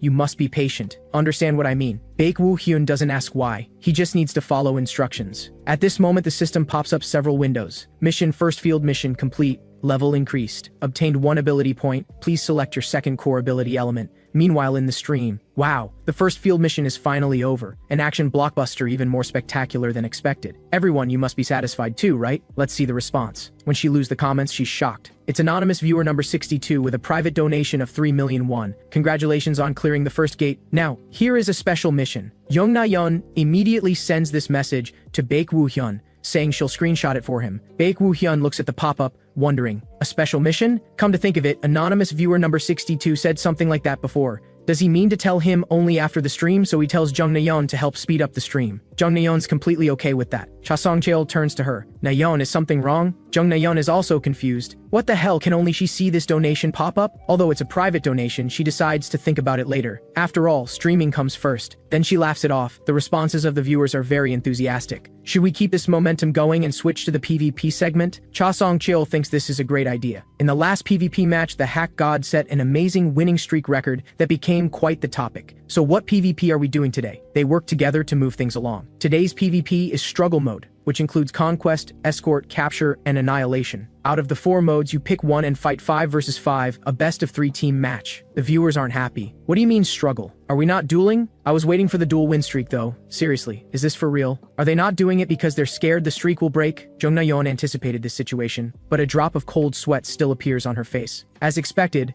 there are opposing voices. But she believes once viewers see the actual gameplay, they'll change their minds. Let's begin! With normal escort matchmaking successful, Bai Yuxian's team is the attacking side. 5 people are teleported in front of a truck. Cha Songcheol didn't expect the first round to be escort. This is a game mode where the attacking side pushes the payload to the destination while the defending side tries to stop them. Although this is our first time watching a 5 versus 5 team battle, We're looking forward to what the hack god will show us. As the first round officially begins, the vehicle starts moving. All 5 find their positions. 2 hide in the cargo area, 2 are positioned at the front. Bai Yuxian is at the very back, but he suddenly stops and turns around. Cha Song-chil is also startled. He has no idea what Bai Yuxian is doing. The hack god is retreating? Is he planning a background play? Background play isn't attacking the objective head-on, but turning back to attack from behind. Although the standard strategy is to stay near the payload, if you have the ability, this is a good call. But normally stopping 5 people alone isn't easy. Then Bai Yuxian makes several jumps to reach a rooftop. The viewers still have confidence in Bai Yuxian, but if it's the hack god, maybe it's possible. It's not ranked. It's casual. They're all newbies. It'll work, but there are different views. Why assume there aren't Smurf accounts? From the map, Bai Yuxian rapidly approaches the enemy. What incredible speed! He's about to encounter the defenders already. With a swoosh, Bai Yuxian leaps into the air, and directly below him are the defenders. He raises a dagger high. It looks like he's going for the kill. Then he fiercely hurls the dagger. The first victim appears. Of all places, it lands right in his throat. The sudden change shocks the others. Well, what? A background play? The yellow-haired man's mouth gapes wide enough to fit an egg, but the next second, he's the one getting eliminated. Bai Yuxian instantly gets a double kill at the start. Seeing 2 teammates fall, the other 3's minds go blank. Wait, what's our team doing? I'll hold them off, you guys push the payload, but they seem to have forgotten about Bai Yuxian, who is the real death incarnate. The next second, Bai Yuxian eliminates the remaining 3. Bai Yuxian's teammates are stunned, watching the death notifications. What's happening? Kill notifications keep flooding the screen. Just like that, they win the first round. It ended just like that. The viewers are having a blast. The teammates' reactions, ha ha ha. I'd be annoyed too if the game ended before I even saw the enemy. If someone carries like that, you should be grateful. Jung Na-yeon and Cha Song-chil are also shocked. Wow. Although we expected the hack god to carry, ending this fast is almost disappointing. For some reason, the game pace feels especially fast today. Does the hack god have something urgent? It must be said Cha Song-chil's 6th sense is sharp. Jung Na-yeon can only laugh it off, who knows. Let's keep watching. Next are the remaining 3 modes. Annihilation just starts, and Bai Yuxian's moves are lethal. He quickly eliminates all opponents. Next is Conquest, starting with a decisive battle. The opposing players are confused. What the hell is that guy? Stop him! The 2 on the rooftop hastily release their abilities trying to stop Bai Yuxian. But Bai Yuxian directly uses his chain scythe and dagger as a ladder. With 2 jumps, he charges up to the roof.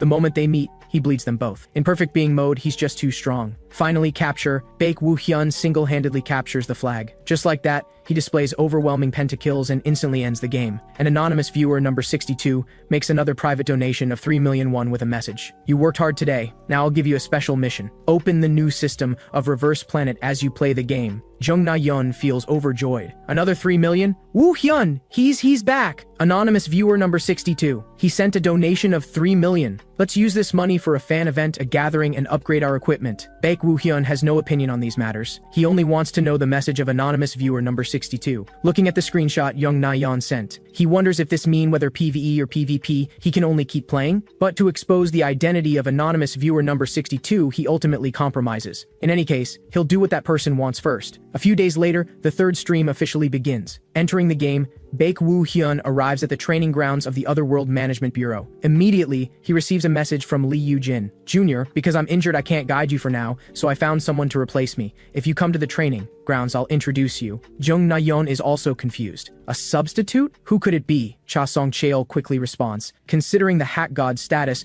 they should send a famous agent. Some viewers guess Kim Cheol, but others deny it because Kim Cheol seems too busy. Others say it's either Kim Ha-na or Jang Ho-young, one of the 2. The moment they meet, Bai Yuxian sees Lee Yu-jin covered in bandages. Are you feeling better? Thanks to you. But for now, someone else needs to guide you. Then she looks in a direction. She's here just in time. Hello, I'm Kim Ha-na, the viewers exclaim first. Wow, Kim Ha-na. After Lee Yu-jin, it's Kim Ha-na, I'm so jealous. Bro, I didn't wish this much happiness for you still. I prefer Yu-jin. I have a preference difference between Lee Yu-jin and Kim Ha-na, that's fact. Bai Yuxian remains calm. Nice to meet you. I'm Bai Yuxian. He knows Kim Ha-na. In terms of strength, she's right after Kim Cheol, and she is the Bureau's true second-in-command. When they met as enemies in that world, she was indeed quite troublesome. Since you 2 have greeted each other, I'll take off. Actually, I snuck out to come here. What? Didn't you say you got permission to go out? Anyway, I'm leaving Junior in your care. With that, Lee Yu-jin directly makes a run for it, making Kim Ha-na stomp her feet angrily on the spot. Lee Yu-jin, you stop right there. The atmosphere grows awkward. Kim Ha-na clears her throat and quickly changes the subject. I heard you use swords. Do you prefer long swords or daggers? When he says he uses both, she's curious about his skill level. How about we have a friendly sparring match? In the studio, Cha Song-cheo is startled upon hearing this. Jung Na-yeon looks confused. What's wrong? Cha Song-cheo sweats profusely. The current plot development is quite unexpected. Sparring with Kim Ha-na? Isn't it normal for sword users to spar? It is true, but not every player uses a sword. This setup only works because the hack god is the protagonist. Hearing this, Jung Na-yeon looks like she has seen a ghost, also breaking into sweats. Huh? What? That gave me chills now that you say it. Most of them are ability users. This fully responsive AI is seriously insane. What is he? But even fully responsive AI has limitations due to fixed storylines. Yet judging from Bai Yuxian's story path completely different from other players, it means this game could develop entirely different storylines based on player actions, and it's almost like reality. Both are now ready. The battle is about to begin. At this time, Kim Ha-na makes a request. Let's spar using swords only without any abilities. Bai Yuxian says that's impossible. His ability is body enhancement, and it's always active, so it's in use even now. In that case,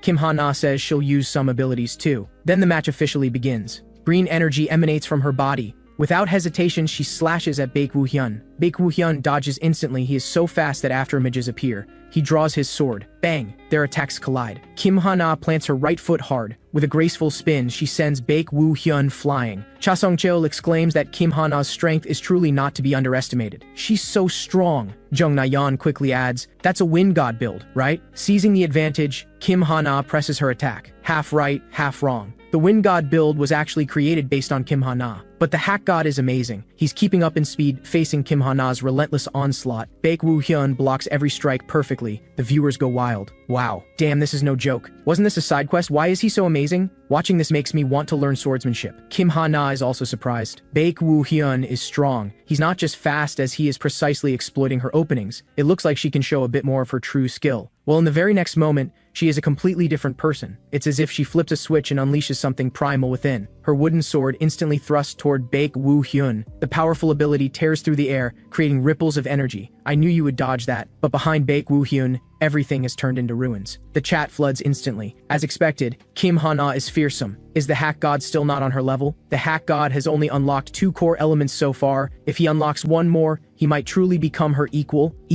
perhaps even more. Kim Ha-na is also quite satisfied with Bai Yuxian's performance. Bai Yuxian knows that in a real fight, his winning chances would be less than 20%. Indeed, compared to that other world, he still has room to grow. Kim Ha-na then asks the question on her mind, who taught you swordsmanship? I'm self-taught. To reach this level self-taught, you're impressive. Follow me. There's somewhere I want to show you. Pop-ups appear. Quest spar with Kim Ha-na complete. Level up, level up, level up. Soon they arrive at what looks like an armory. This is actually the Otherworld Management Bureau's arsenal, filled with all kinds of weapons. Woo Hyun, they said you might need a proper weapon. The man speaking is Kim Hyun-woo, the support assistance team leader. It is true that Bai Yuxian has weapons. There's no need to keep using ones with no special effects. Kim Hyun-woo bows to them. Feel free to choose one. Come out when you're ready. I shall take my leave. Alright, take your time and choose. Bai Yuxian looks at the weapons thoughtfully. There are fewer worthy options than expected. Only the weapon in front of him seems decent. Before him is a spear called the Blood-Sucking Spear Dragos. First effect, the cutting power of the spearhead increases. Second effect, absorbs blood from the spearhead to recover health. Third effect, gain dominance over blood. He was about to choose it, but the next second he freezes. That's the Soul Eater. Though it looks like an ordinary two-handed sword, soul-devouring sword, Soul Eater. First effect, it is absolutely indestructible. Second effect, depending on the number of souls it has devoured, its cutting power increases. The current souls devoured is 0. Third effect, recovers health equal to a portion of the damage dealt by Soul Eater. The fourth and fifth effects are in sealed state. These effects apply only in PvE content. But Bai Yuxian can't understand why the Soul Eater, which should be on the black market, is here. Was it originally stored at the Bureau and secretly sold? That's the only explanation. He never expected to encounter his old friend from that other world here. Kim Ha-na is surprised. You want that one? Yes, I will take this. A two-handed sword, how interesting. The two-handed sword is even taller than Bai Yuxian. Kim Ha-na says she'll arrange the ownership transfer. Bai Yuxian can't stop running his hands over the Soul Eater. At the same time, Jung Na-yeon is stunned. What is happening? At this stage, weapons usually only have 2 options. Viewers also find it unreasonable. Why is a 5-option weapon appearing already? And even though the options are random, only good ones are attached. When I went to the armory, there was nothing like that. A viewer named Kokomazenga donates 1000% 1. If all the seals are released, That looks like it will become the ultimate weapon. Cha Song-chul is used to this now. Actually, this isn't the first time the hack god got ahead of version equipment. The Hermit's necklace from last stream was also supposed to drop in mid to late game, with that reminder viewers recall. Thinking about it, that's true, it got overshadowed by the hidden story a hunting dog appeared on the first sweep. Who cares about that? Those who know will know. Reverse Planet has clear risk-reward mechanics. The more difficult challenges, the greater the rewards, because he defeated the hunting dog on the first subjugation. That's why he got the Hermit's necklace. Moreover, the hack god escaped from the laboratory and completed the sparring with Kim Ha-na perfectly. True. The hack god has been dominating everything, so the Soul Eater is his reward. That makes sense. Of course, it's still just a hypothesis. Let's keep watching. Hearing the ownership transfer is complete. Bai Yuxian thanks Kim Ha-na. Since you got a new weapon, let's go subjugate something to break it in. Kim Ha-na is truly a battle maniac. They arrive at a mountain range. They didn't expect the portal to be at the mountain summit. Talk about a thorough warm-up. The guard wasn't lying after all. He said the portal was a bit higher up, but they didn't expect a bit to mean the summit. Anyway, this is a place where the wolf-type invasion entities appear. They are small-scale beasts, relatively low danger level. Wolves are pack animals with strong territorial instincts.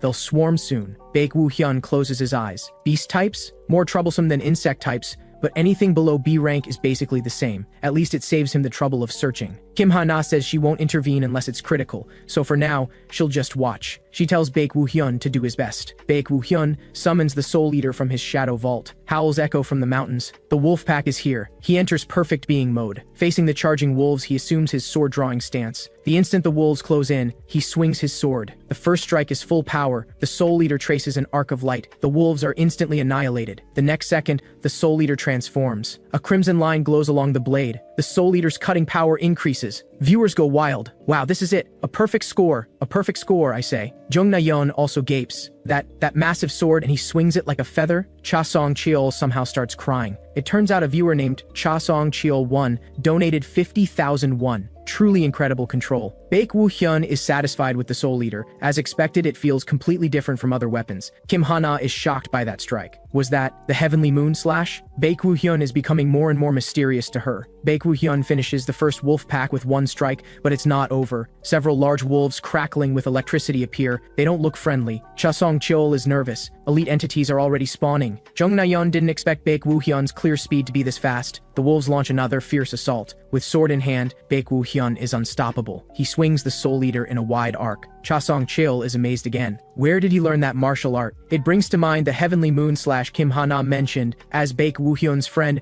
Jung Na-yeon knows he was never trained in sports. There's only one possibility: Colosseum. Bai Yuxian takes down another wolf. The two-handed sword seems alive in his hands, or rather, part of his body. A viewer lover Colosseum donates 1,000 won. I really want to know about Colosseum training methods. Bai Yuxian taps the ground hard with his toes. He leaps into the air with an unusual sword grip, one hand on the pommel, one hand on the guard. He drives the Soul Eater deep into the wolf's vital point. Even Kim Ha-na is shocked. He's beyond excellent. 3 identical pop-ups appear. The Soul Eater's cutting power increases. At that moment, Bai Yuxian's eyes sharpen. He feels the air vibrating. He immediately assumes a defensive stance. Something dangerous must be approaching, otherwise he wouldn't react like this. The next second, a fierce giant wolf pounces. Bai Yuxian looks like a snack to it. Well, it's a boss entity, the Silver Wolf. The Silver Wolf bites down on the Soul Eater. Cha Song-chul's blood pumps. A boss entity appeared. The Silver Wolf is known as the newbie destroyer for its size and speed. Dust clouds roll through the forest. The hack god blocked its attack, but it seems overpowered in strength. But this next moment is screenshot worthy.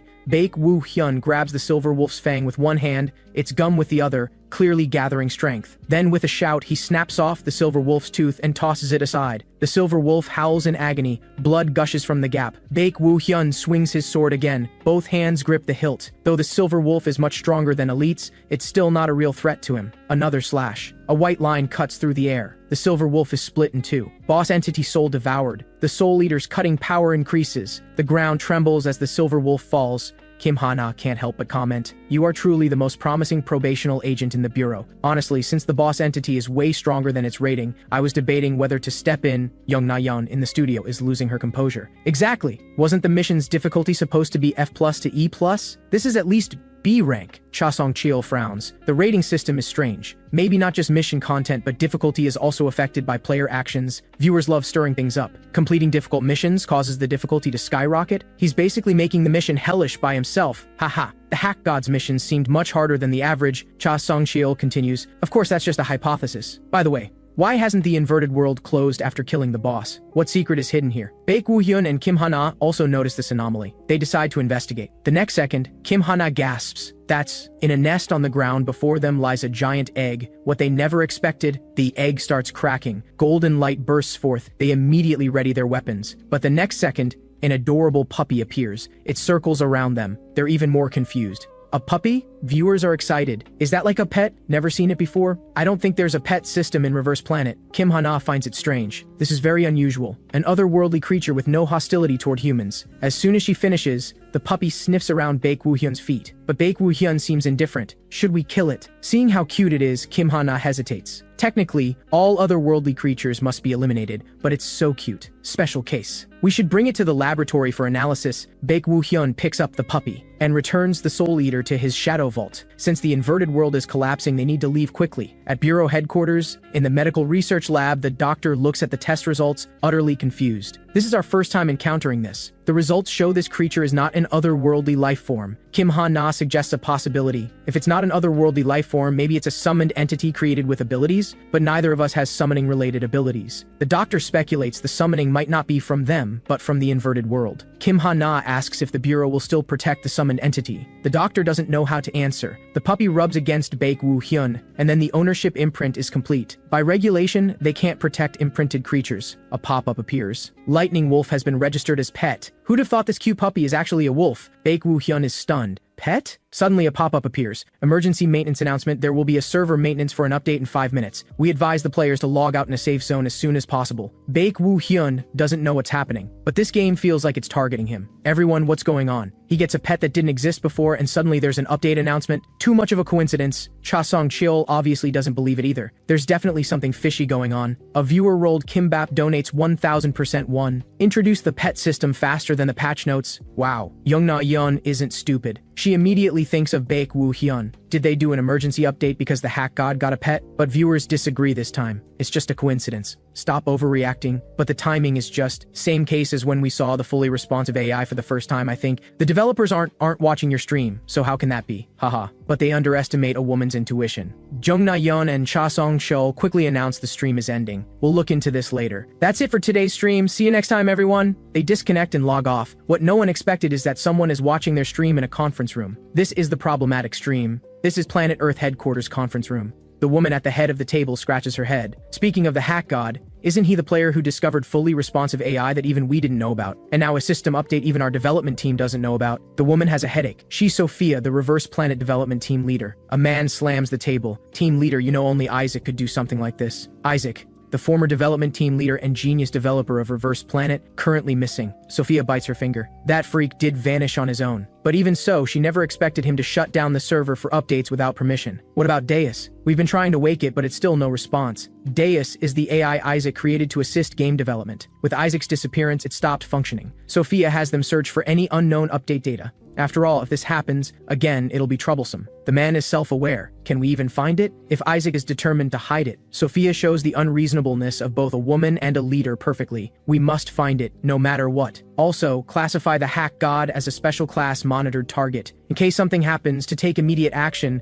we'll monitor the stream in real time. Isaac, I don't know what you're thinking, but I won't let things go according to your plan. Isaac is like an invisible hand manipulating everything. Meanwhile, anonymous viewer number 62 donates 5 million won with a message. Very well done. This is your reward for completing a special mission. For your next mission, you will need a comrade that you can trust. The next day, at a cafe, Bai Yuxian stares at the screenshot of anonymous viewer number 62, deep in thought. He doesn't know what that person is up to. Moreover, whether in that world or this world, Bai Yuxian only receives special missions related to the system. If that's the case, anonymous viewer number 62's identity has only one possibility. It's someone closely connected to the system, a developer, or at least related personnel. Youngna Yeon sees him staring silently at his phone. Could anonymous viewer number 62 be from the game company? And right after you got the pet, the game immediately went into emergency maintenance? Bai Yuxian still refuses to believe it, stubbornly saying, probably just a coincidence. Why would the game company watch an ordinary player's stream? Then he nervously changes the subject. Anyway, what's the big news you mentioned in your text? It turns out the SSR Cup wants to invite him as a coach. As the largest reverse planet PvP tournament in the country,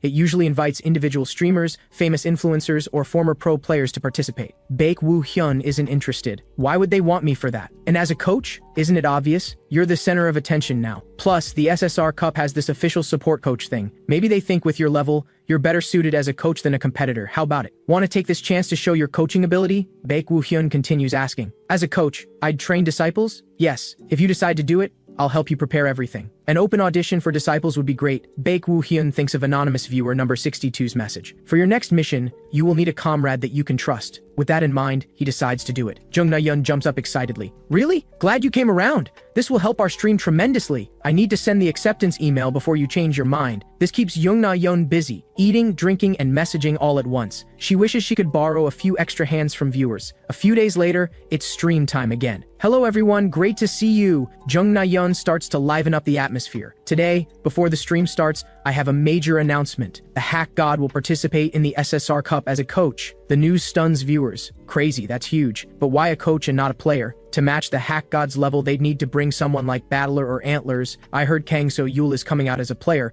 Of course, some focus differently. Did he make that image himself? Cha Song-cheol also shares his thoughts. Playing well and teaching well are different. I'm curious about the Hack God's coaching ability. Actually, Bai Yuxian realizes his rank is still relatively low, so today he plans to focus on climbing. He starts warming up immediately. Cha Song-cheol thinks it's a good idea. To be a coach, he should definitely rank as high as possible, which gives him enough credibility. Viewers recall all three of Bai Yuxian's modes are at gold rank. Cha Song-cheol immediately corrects. Technically, duel mode is at gold, struggle mode is also gold. Survival mode is still unranked. Jung Na-yeon adds, Woo Hyun duo queued with me in survival mode before. He got 10 straight wins, so he can jump straight into ranked. A viewer posts a mission. Win survival without weapons with 40 kills. Reward, 3 million won upon completion. Jung Na-yeon and Cha Song-cheol's jaws drop. Viewers join in. Chairman. Wow, you have to take this. It's gonna be honey jam from the first match thanks to the mission. Haha. Jung Na-yeon immediately sends this message to Bai Yuxian. Crazy challenge, 40 kills in survival mode without weapons. Can you do it? Viewers love stirring things up. This is it, ha ha ha. Going for first mission failure? If he succeeds, this is a new legend update. But the next second, Bai Yuxian accepts the mission. Can the Hack God achieve 40 kills without weapons? We're about to find out. Then the game matching is successful. Location Zone 1, military base. Looks like Bai Yuxian spawned on the outskirts. Through his perception,